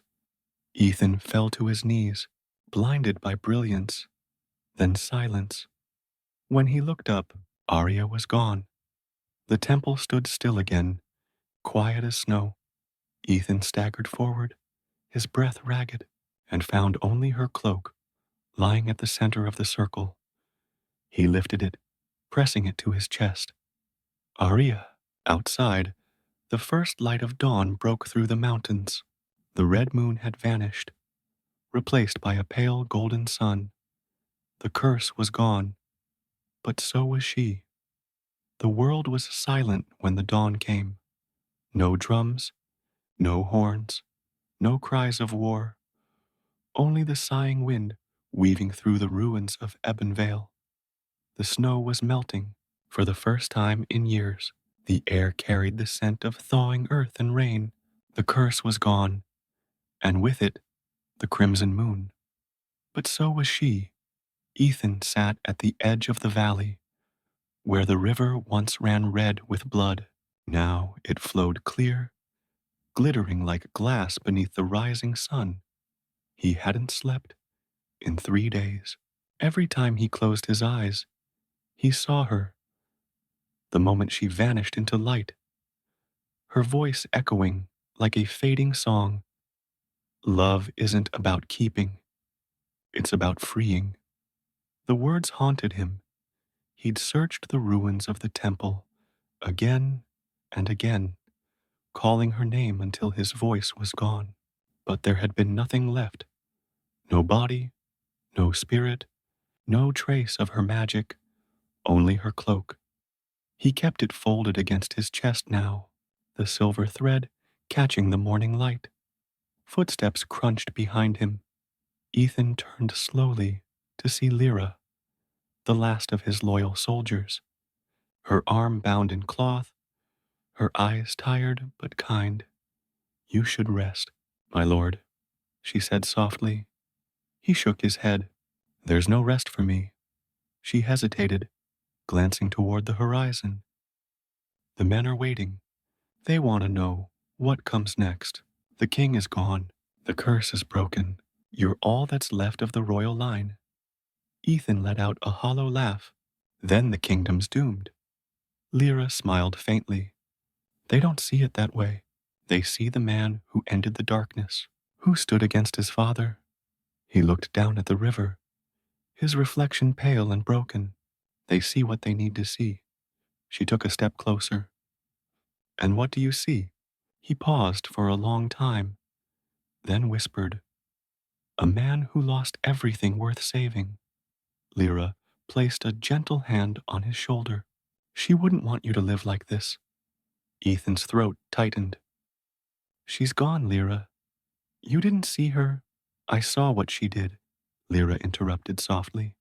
She gave everything so we could live. So you could live. Don't make her sacrifice a grave you climb into. Ethan closed his eyes. For a moment, he wanted to hate her for saying it, but he couldn't, because somewhere deep down, she was right. By evening, Ethan walked alone into the old city of Valamon, his father's capital. The great gates lay half open, the banners torn and faded. The people, thin and wary, peered out from doorways as he passed. They whispered his name. Some bowed, others turned away in silence. He didn't blame them. He wasn't a king. He was a reminder of the war they'd survived. Inside the throne room, the once golden walls were dark with soot. His father's crown lay on the floor beside the shattered throne. Ethan stood there for a long time. Finally, he knelt, picking up the crown. The metal was cold, heavy with ghosts. He whispered, "You built an empire on fear. I'll build one on what she taught me." Then he placed the crown not on his head, but on the empty throne. "I don't want a kingdom," he said to the empty hall. "I want peace." That night, he dreamed. He stood again in the temple, only it was whole, alive, filled with silver light. Arya stood before him, dressed in white, her hair like flowing fire. She smiled softly. "You came back." Ethan reached for her, but his hands passed through her form like mist. "I looked everywhere," he said, his voice breaking. "I thought I lost you." "You didn't lose me," she whispered. "I just crossed where you cannot follow yet." He shook his head, tears falling freely. "Then take me there. I can't do this without you." She stepped closer, her hand brushing his cheek like a whisper of wind. "You must. That's what love is, Ethan. To keep living even when the other cannot." He fell to his knees, sobbing. "Then tell me how." She leaned down, pressing her forehead against his. "By remembering me, not as a wound, but as a flame." The temple faded, her image dissolving into light. He woke with her name on his lips, and for the first time since her death, he didn't feel only pain, he felt warmth. The weeks passed slowly. Ethan began rebuilding, not palaces, but homes. He freed the prisoners of war, opened the stores to the hungry, sent riders across the broken lands, carrying messages of peace. He refused the crown, calling himself only guardian of the realm. Lyra and a few others followed his example. Together, they began to heal what generations of greed and fear had destroyed. But every night, when the moon rose, Ethan would climb the tower and watch it. It was no longer red. It glowed a calm white, soft and pure. Sometimes, when the wind moved just right, he thought he heard her voice. When the moon turns white, one heart must fall. But now, he understood. It didn't mean death. It meant surrender, of fear, of anger, of control. One heart had fallen, so another could rise. Months later, word spread of a strange light seen in the northern hills, a shimmer like silver fire, blooming in the ruins of the old temple. Ethan went alone. The temple was half buried in snow again, but the runes still glowed faintly beneath the frost. He knelt at the dais where she'd vanished, brushing his fingers over the cold stone. "I kept my promise," he whispered. "The kingdom's free. There's peace now, but I still miss you." The wind stirred, soft, warm. A single silver feather drifted down from nowhere, landing in his hand. He stared at it, heart pounding. Then a voice, faint, distant, but unmistakable, spoke through the air. "And I still see you." Ethan froze, tears blurring his vision. He looked up, and for a heartbeat, he saw her. Just a shimmer of light, standing at the edge of the dais, smiling through the mist. Then she was gone. But in that moment, the emptiness lifted, because now he knew she wasn't lost. She was part of everything: the snow, the wind, the dawn. Ethan turned toward the sunrise. For the first time in years, it was golden. He whispered into the light, "Goodbye, my love, until we meet again." And the wind answered, softly. Until then, the first spring after the war came quietly. Snow melted from the mountains in silver rivers, running down into the valleys where green shoots pushed through the thawing ground. Villages that had burned began to rebuild. Children laughed again. The kingdom was breathing for the first time in generations, and at its heart, in the city of Valemont, Ethan watched it all, still haunted, still healing, but alive. The palace no longer looked like a fortress. He had ordered the black banners taken down, and the gates opened. The great hall had been stripped of gold and iron, replaced with sunlight, open gardens, and carved wood from the forests of the north. Every day people came, farmers, soldiers, children, to speak to the man who once refused the crown. He listened to them all. Your Majesty, they still called him sometimes, out of habit, and every time Ethan smiled faintly and said, I'm not a king, just a keeper of promises. In the quiet hours before dawn, he still dreamed of her. He'd wake with her name on his lips, the memory of her warmth still clinging to him like mist. But it didn't hurt like it once did. Her absence had become a presence of its own, a light behind every sunrise, a whisper behind every breeze. One morning, as he stood on the tower balcony, watching the city below, a beam of light broke through the clouds in a strange, shimmering pattern, like the shape of wings. Lyra joined him, her hair shorter now, her arm healed. Beautiful, isn't it? She said. Ethan nodded slowly. It's her, Lyra smiled sadly. You always say that. Because it always is. He didn't explain how he knew. He just felt it. A quiet hum in the air, a pulse in his chest whenever the light touched him. Weeks passed. The Council of Realms gathered for the first time in a century. Lords and scholars traveled from distant lands, from Darnan, from Errol, from the coast of Moraine, to witness what they called the renewal of peace. Ethan stood before them in simple robes, no crown, no throne. My father built an empire of fear. He told them, I will not build another. We will build trust. There was silence at first. Then, slowly, one by one, the lords bowed.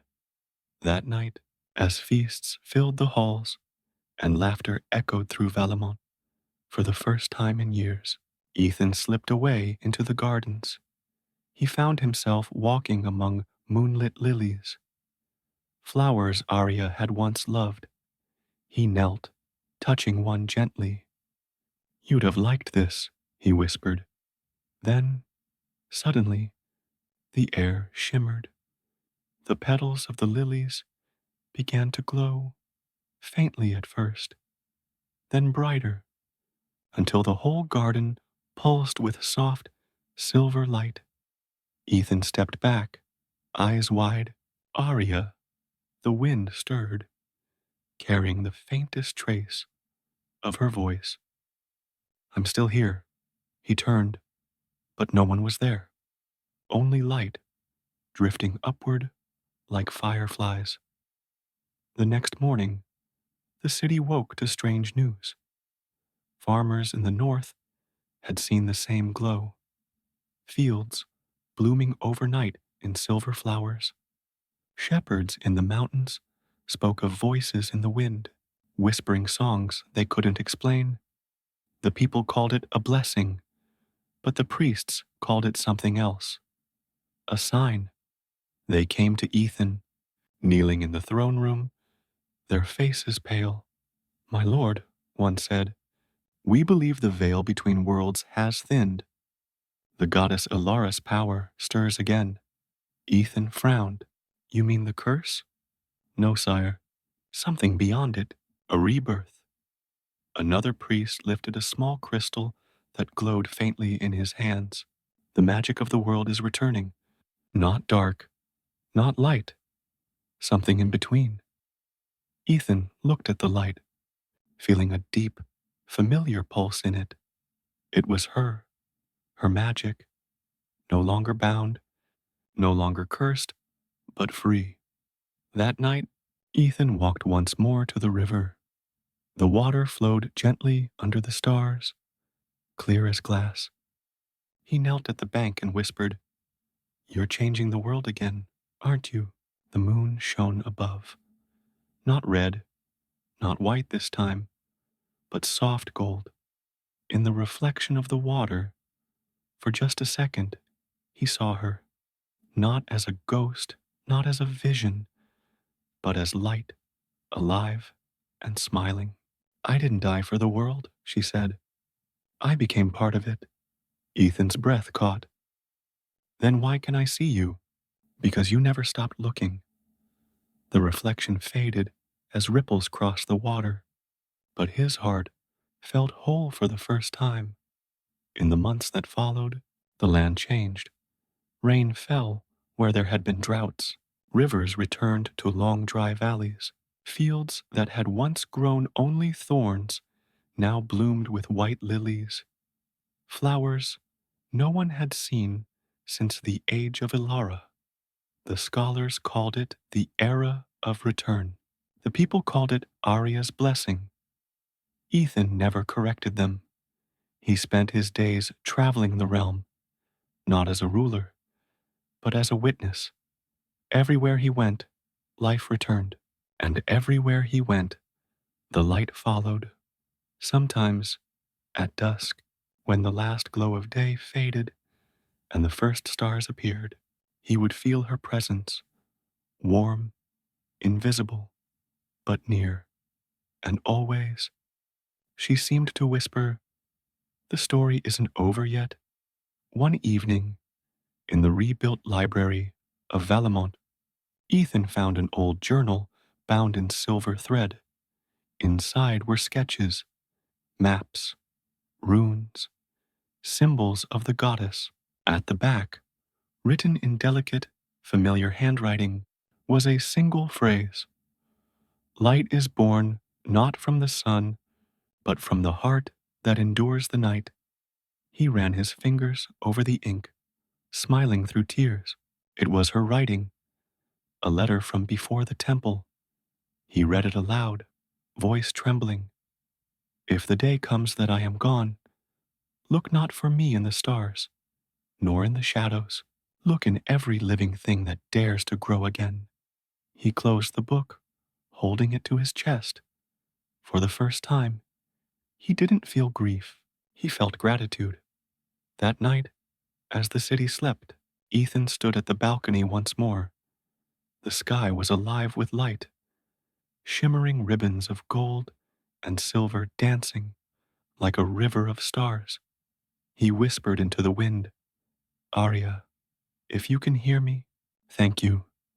And from the horizon, a single streak of light fell across the sky, a shooting star, bright and silver. He smiled. "I'll take that as yes." In the morning, a messenger arrived, breathless from the northern watch. "My lord," he said, "something's happening at the temple." Ethan's heart quickened. "What kind of something?" "The ruins. They're glowing. And there's a voice." Ethan rose slowly. The time for peace was ending, not with fear, but with purpose. He looked toward the distant mountains, where the curse had once been broken and the world reborn. "If it's her," he said softly, "then the story truly isn't over." The morning air was cold. When Ethan rode north, mist coiled through the trees, wrapping the path in silence. Behind him, the city still slept, unaware that their peace trembled on the edge of something new. He didn't bring guards or banners, only his horse, a cloak, and the small silver pendant that once belonged to Arya. It was glowing again, faint, like a heartbeat. The road to the temple was one he thought he'd never take again. But as he rode through the forest, he felt her presence guiding him, the same gentle hum that had once filled his dreams. Every leaf seemed to shimmer faintly in the light. The birds sang notes that almost formed words, and when he reached the river that had once run red with battle, he found it clear again, flowing in mirrored silver. He dismounted, kneeling to touch the water. It pulsed warm beneath his fingers. "Welcome back," a voice whispered. He looked up sharply. No one stood there, but the light in the pendant flickered, as if it were answering. By dusk, he reached the mountain pass. The ruins of the temple stood silent against the horizon, half buried in ivy, half swallowed by mist. It looked smaller than he remembered, but the air around it vibrated softly, alive with power. He stepped into the courtyard where Arya had fallen. The earth was smooth now. No cracks, no ash, no scars from the war, only lilies.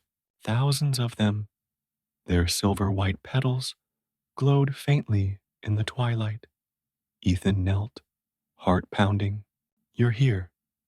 The air stirred, gentle at first, then stronger, like a wind that carried words. "You came," he froze. "Arya?" The voice was soft, distant, but real. It echoed not in his ears, but in his chest. "The world remembers me now, and so do you." Ethan rose slowly, scanning the empty ruins. "If you're here, show yourself." "Not yet." Her tone was tender, the same melody he'd known in her laughter. "The veil is thin, but not gone. The magic that binds me is older than we thought.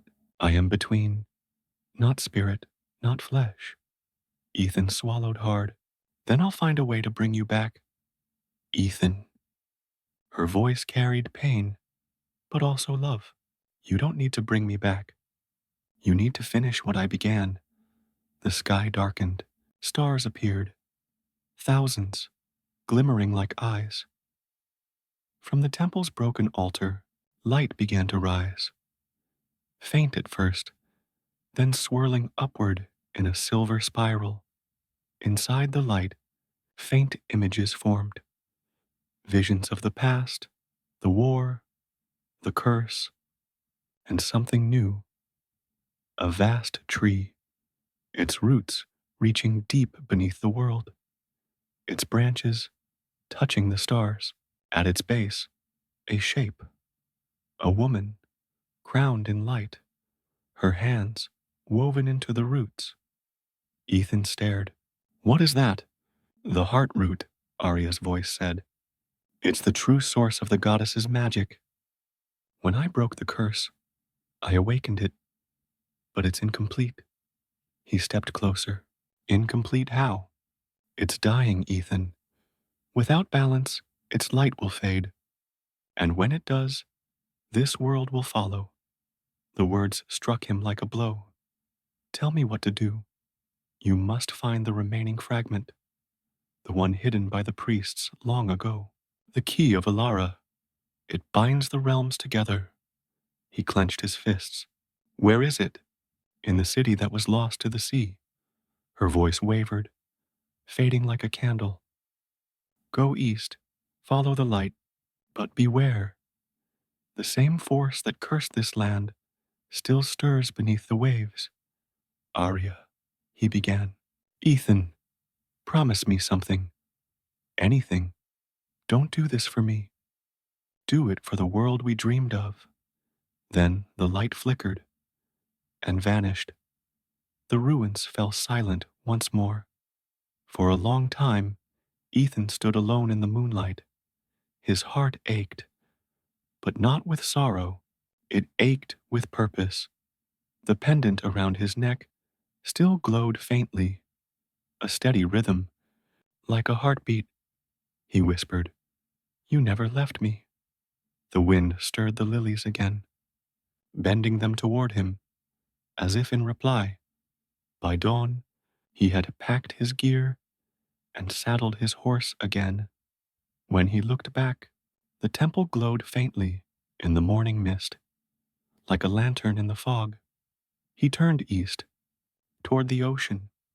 The road was long, but the light guided him, flickering in time with each heartbeat. Lyra found him before he left the valley, riding hard from Valamont. Ethan, she called, you left without telling anyone. He smiled faintly. Didn't want another council debate about destiny. She caught her breath, eyes wide, when she saw the pendant. It's glowing again. It's her, he said softly. She's leading me to something. Lyra hesitated. Then I'm coming with you. You don't have to. I know. But you'd just get yourself killed otherwise. He laughed quietly, the first real laugh in months. Fine, but I hope you can swim. Why? He looked toward the distant eastern horizon, where the sea shimmered faintly beneath the morning sun. Because our next destination, he said, is under the water. As they rode east, the land began to change again. Forests thinned, replaced by rolling hills and salt-scented wind. Villages near the coast had long been abandoned, drowned or swallowed by shifting sands. But at night, strange lights glowed beneath the waves. Fishermen whispered that they saw cities beneath the sea, towers of glass, roads of gold, ghostly figures walking where no air existed. When Ethan and Lyra reached the cliffs overlooking the ocean, they saw it for themselves. Far below, under the clear surface, a vast shape shimmered. Ruins, perhaps, or something more. The lost city, Lyra breathed. Ethan nodded slowly, and somewhere in there, the key of Alara. As the sun set, they made camp by the cliffs. Waves crashed against the rocks far below, sending cool spray into the air. Ethan sat, staring at the pendant, now glowing brighter than ever. He felt her again, faint, like a whisper through the wind. The sea remembers, Ethan, but it doesn't forgive. He looked toward the horizon, where the first stars rose over the water. Then I'll remind it why it should. That night, in his dreams, the sea spoke. It was not a voice, but a rhythm, deep, ancient, endless. He saw flashes of light beneath the waves, statues of gods, broken temples, and a great door carved from coral and pearl. And in the center, the key. It glowed with the same silver light as Arya's pendant. But then, shadows rose from the depths, eyes glowing red, voices whispering in a tongue older than man. You broke the balance, they hissed. Now the sea will take back what was stolen. Ethan jolted awake, heart pounding, the roar of the ocean echoing in his ears. The pendant blazed with light. The waves below surged higher, glowing faintly silver, and from the depths, something stirred, something ancient, something watching. The sea at dawn was still as glass, stretching out like an endless mirror. Ethan stood on the cliff's edge, staring at the shimmering depths below. The pendant pulsed softly at his chest, steady, deliberate, like a heartbeat waiting to be answered. Behind him, Lyra tightened the straps on her cloak. So, how exactly do you plan to walk into the ocean and not die? He smiled faintly. That's the part I'm still figuring out. She sighed. Wonderful. We're going to drown for love. How poetic. Ethan didn't answer. He was listening to the faint hum rising from the pendant, to the pull in his blood that felt both terrifying and familiar. When he stepped toward the edge, the sea stirred, not violently, but with recognition. It knows you, Lyra whispered. No, he said quietly. It knows her. They descended to the shore. As the sun broke over the horizon, the tide pulled back, revealing jagged stones slick with green moss. The air shimmered faintly, as if the world itself held its breath. Ethan knelt, dipping the pendant into the surf. The glow spread outward instantly, lighting the water in a widening circle of silver. The sound of the sea changed. It began to sing. A deep, resonant hum rolled through the waves, ancient and mournful, yet beautiful. Lyra stepped back, wide-eyed. That's not normal, Ethan whispered. It's calling. The light beneath the surface flared, and then, slowly, the water began to part. It wasn't dry land that appeared, but a tunnel of water, walls shimmering like liquid glass, air swirling within it. Beyond the tunnel's curve, Ethan could see faint towers rising from the seafloor, glimmering ruins bathed in blue light. The city, he breathed. Lyra shook her head. I'm not walking into that. Ethan took her hand. You won't have to. Just trust me. She hesitated, then squeezed his fingers. You always say that right before everything goes wrong. He smiled. Then it'll be familiar. They stepped forward together. The tunnel was silent, except for the pulse of water against invisible walls. Light rippled above them, bending like liquid fire. The deeper they walked, the colder the air became. Sharp, clean, electric statues lined the path. Tall, graceful figures carved from coral and stone, their faces serene and blind. Some were human, others had fins, scales, wings. Lyra ran a hand over one of them. These aren't just gods, she murmured. They're memories. Ethan nodded. Remnants of the old world. He could feel Arya's presence growing stronger with each step. A steady pull, like gravity itself.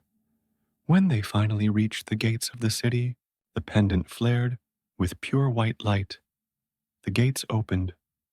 The city beneath the sea was like a dream, turned inside out. Towers of glass and pearl rose into the darkness. Streets shimmered with soft, bioluminescent moss. Schools of glowing fish drifted through open arches. And at the center, a great dome of crystal pulsed with faint light, like a heart still beating beneath the ocean. Lyra stared in awe. How is this even possible? Magic, Ethan said softly. The kind older than gods. They made their way through the silent streets, passing murals carved into coral walls. Each mural told a story of gods and mortals, of light born from shadow, of a woman standing before the sea, holding a silver key. Arya. Ethan stopped, brushing his hand against her carved face. Her eyes had been shaped with care, filled with compassion, and something else, resolve. Beneath the carving, words were etched in an ancient script. The pendant translated them in his mind, whispering the meaning. Balance is not peace. It is the will to hold light and shadow in the same hand. He whispered, she knew this place. Lyra frowned. What if she didn't just find the curse? What if she came from it? Ethan turned to her slowly. What do you mean? She never talked about where her power came from. What if she was part of this city, this magic? From the start, Ethan stared at the carving again. The idea sank into him like a stone. They reached the crystal dome. At its center was a platform of black stone, and on it, a pedestal, cracked but still whole. Resting on the pedestal was a small, silver object shaped like a tear. The key of Alara, it pulsed faintly, same rhythm as the pendant. Ethan stepped closer. We found it. The moment his fingers brushed the key, the world around them changed. The water outside the dome surged, darkening. Statues cracked. The walls trembled, and from the shadows above, something began to move. It descended slowly. Oh, a vast shape of shadow and water, eyes burning with crimson light. Its voice rumbled through the dome. Thieves, children of light, who forget the debt they owe. Lyra drew her blade, though her hands trembled. What is that? The guardian, Ethan said softly. The sea's memory. You break the balance again, the voice roared. You take what was sealed. Ethan held the key tightly. The balance is already broken. We're trying to restore it.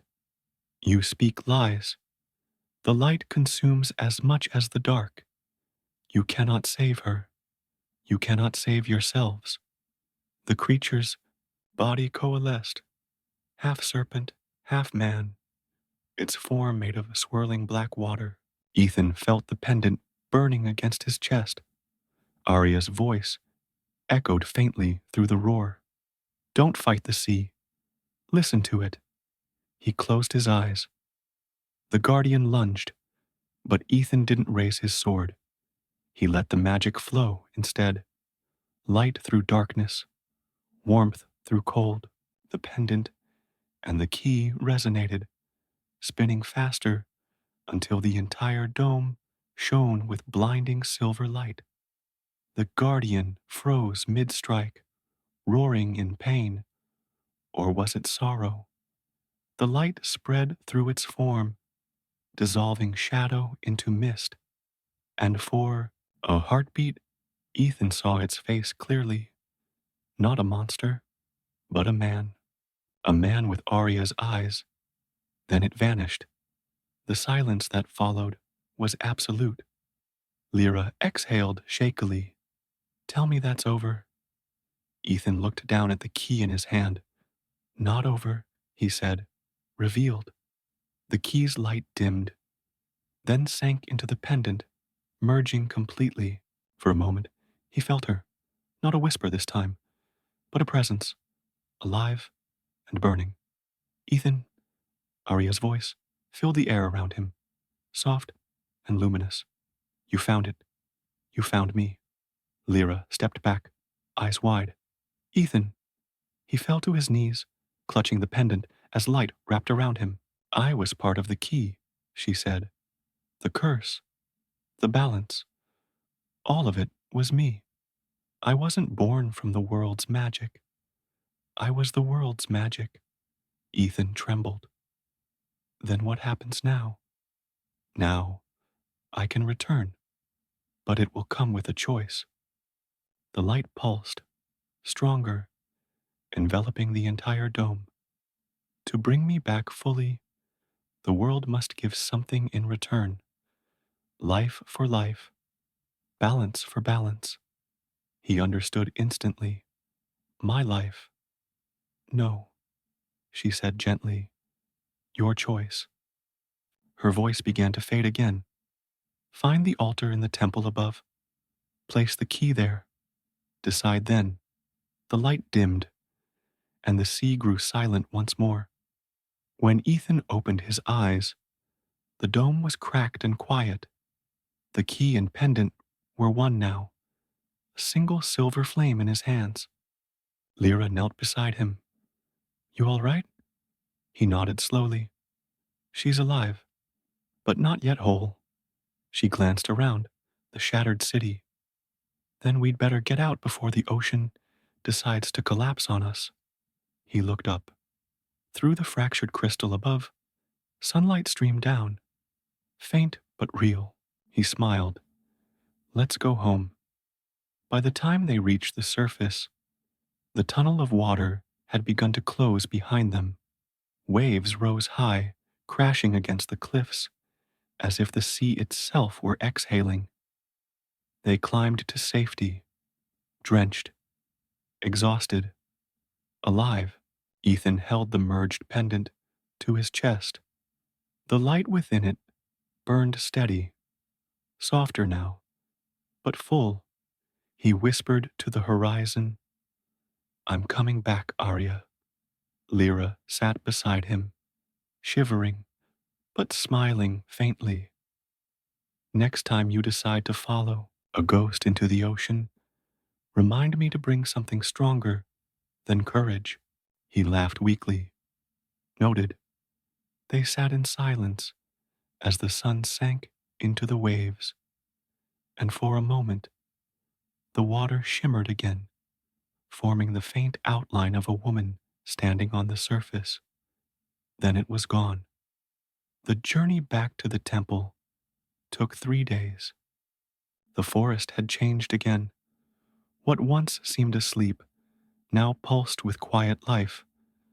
Flowers that glowed faintly at dusk, roots that whispered in the wind, trees bending gently as Ethan passed beneath them. The magic had returned, but it didn't feel like a blessing anymore. It felt like a question. Lyra rode beside him, silent most of the way. She could see the exhaustion in his eyes, the strange glow beneath his skin. Finally, she said softly, "You're fading." He didn't answer. The light in the pendant, in him, had begun to spread, threads of silver running faintly beneath his veins.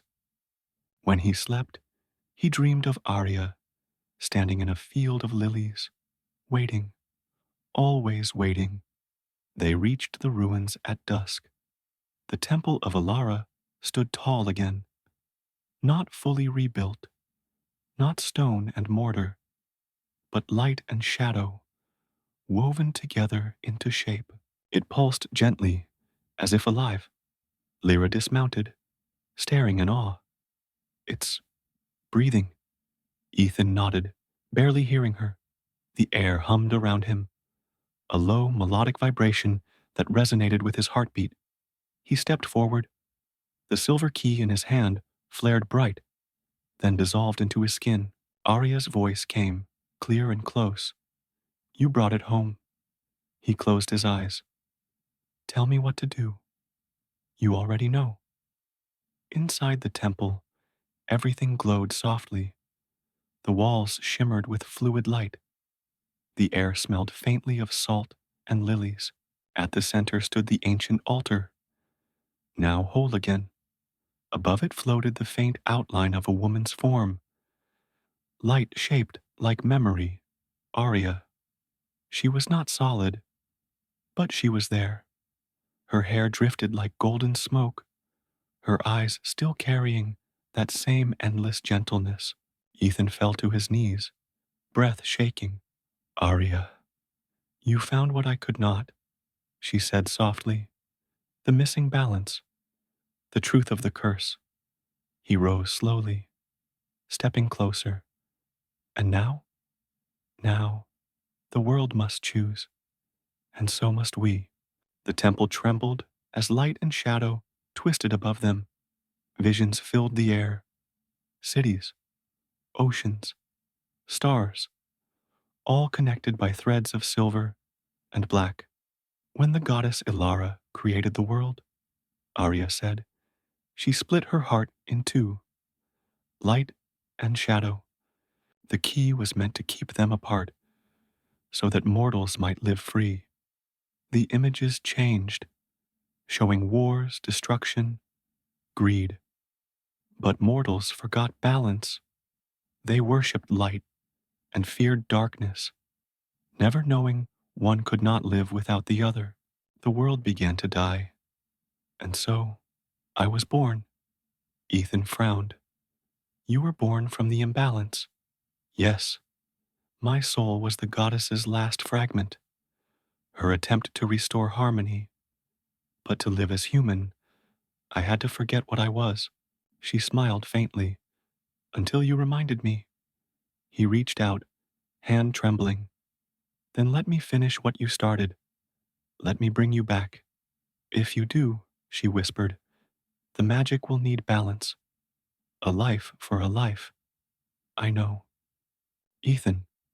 He stepped closer, his voice steady. This world doesn't need a king. It needs you. The temple darkened.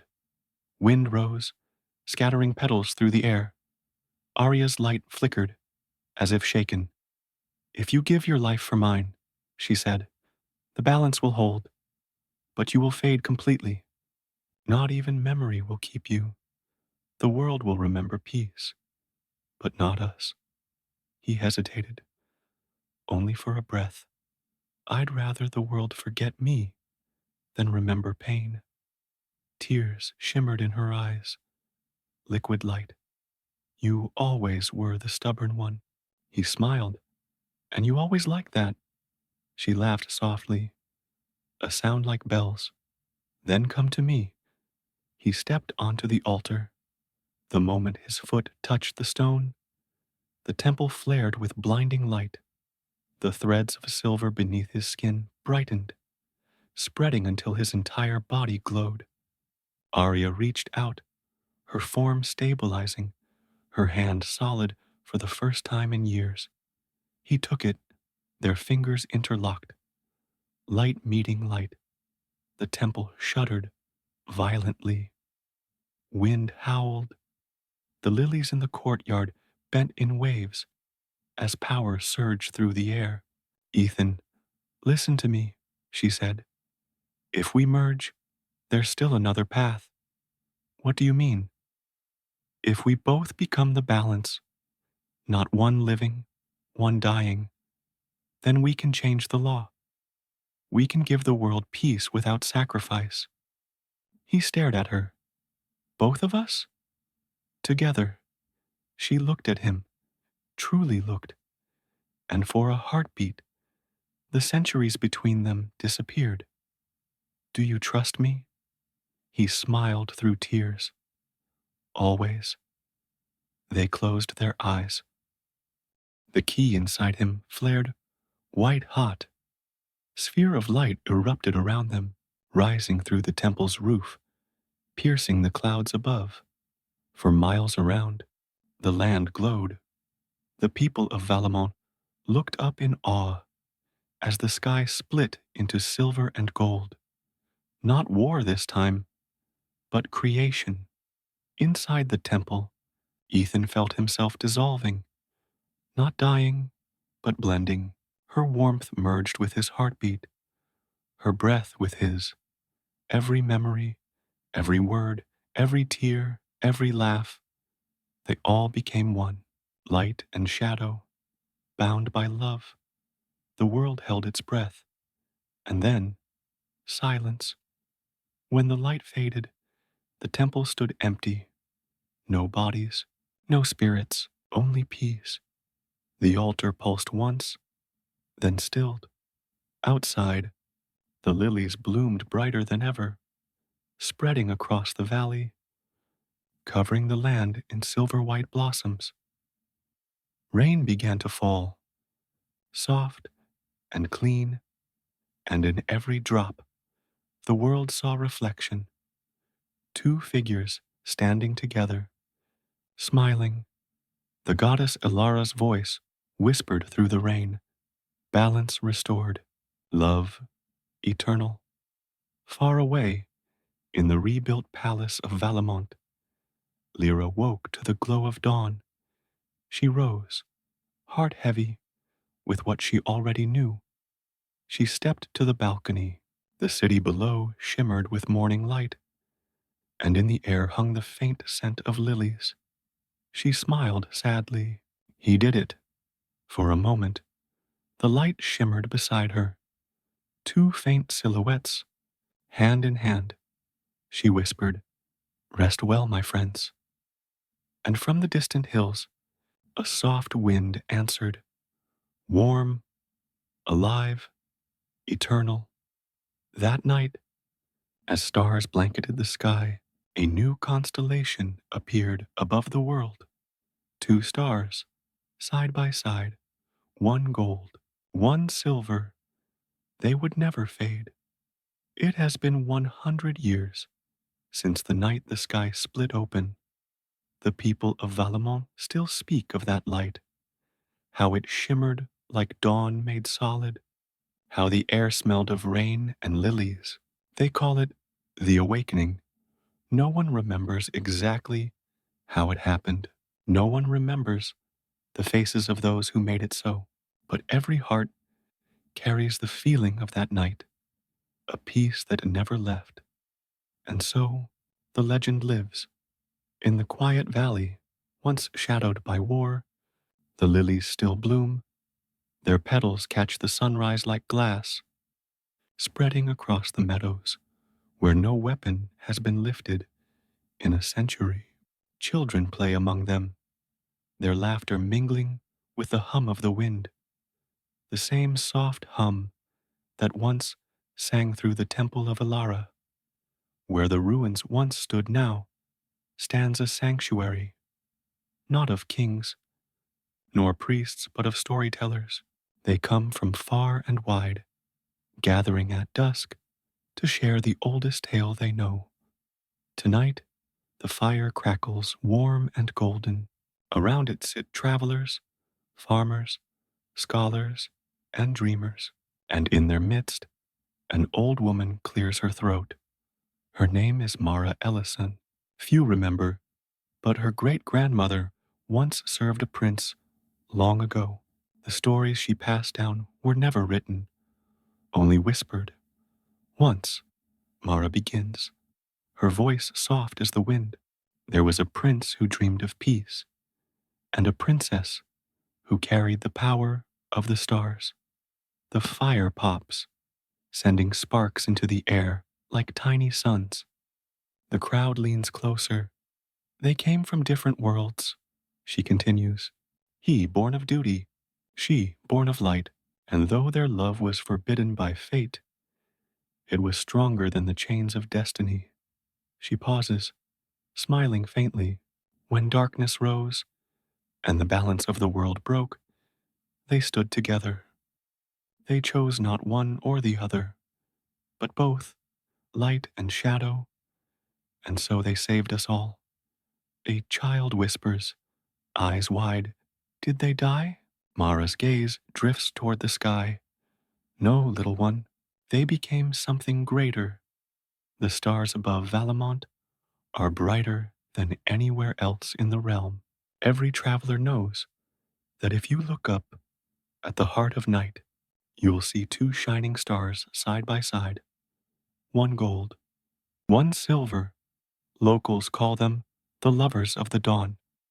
It's said that when storms rage or crops fail, people gather beneath those stars and whisper their names, even though no one remembers them. The wind always stills, the rain always softens. Some say it's a miracle, others, a myth. But every year, on the anniversary of the awakening, lilies bloom from the cracks of stone temples, even those buried beneath the sea.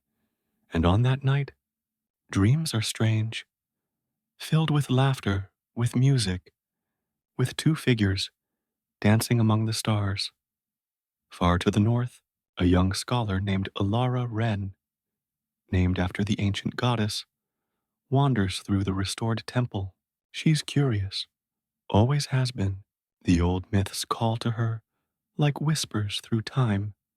She kneels at the altar, tracing faint carvings in the stone, lines that shimmer faintly when touched. Her lamp flickers. As she leans closer, she sees it. Two names, worn away by centuries, but still faintly visible. Arya, Ethan. Her breath catches. Ilara? A voice calls softly. Her mentor, waiting by the doorway. What did you find? She turns, eyes shining with tears and wonder. The truth, she says. They were real. And in that moment, the temple glows again. Faint, warm, like the heartbeat of the earth itself. That night, Alara writes the first true record of the legend. She writes not as a historian, but as someone who believes. Her final lines read, "Love is not bound by time or crown. It is the light that rebuilds worlds, the silence between two hearts that never stop listening. When we speak their story, we keep them alive, the Princess of Light and the Prince of Balance." Years pass. The story spreads again, not as myth, but as memory. In villages, minstrels sing of them under moonlight. In cities, sculptors carve their likeness into marble fountains. Children leave lilies by riverbanks, whispering wishes to the stars. And though the world has changed, though machines rise, though kingdoms fall, the feeling remains the same. Every generation finds them again, in dreams, in love, in the quiet courage to choose kindness when the world offers cruelty. One evening, as the sun sinks below the horizon, a gentle wind moves through the valley. Petals lift from the lilies and drift toward the heavens, glowing faintly as they rise. Among the stars, two figures appear, not seen, not fully, but felt. A laughter like a melody, a touch like warmth after winter, and then silence, peace. Far away, a little girl looks up at the sky and points. "Papa," she says, "why are those two stars always together?" Her father smiles, "Because even the stars remember love." The girl tilts her head, curious. "Will they ever fall?" He shakes his head. "No, my dear, some things shine forever." And so, under the endless sky, the world turns, quiet, whole, at peace. And somewhere, beyond the veil of time, two souls watch, content, together, as the realm they saved thrives in their light. For though their names fade, their love does not. It was never meant to be remembered. It was meant to be felt.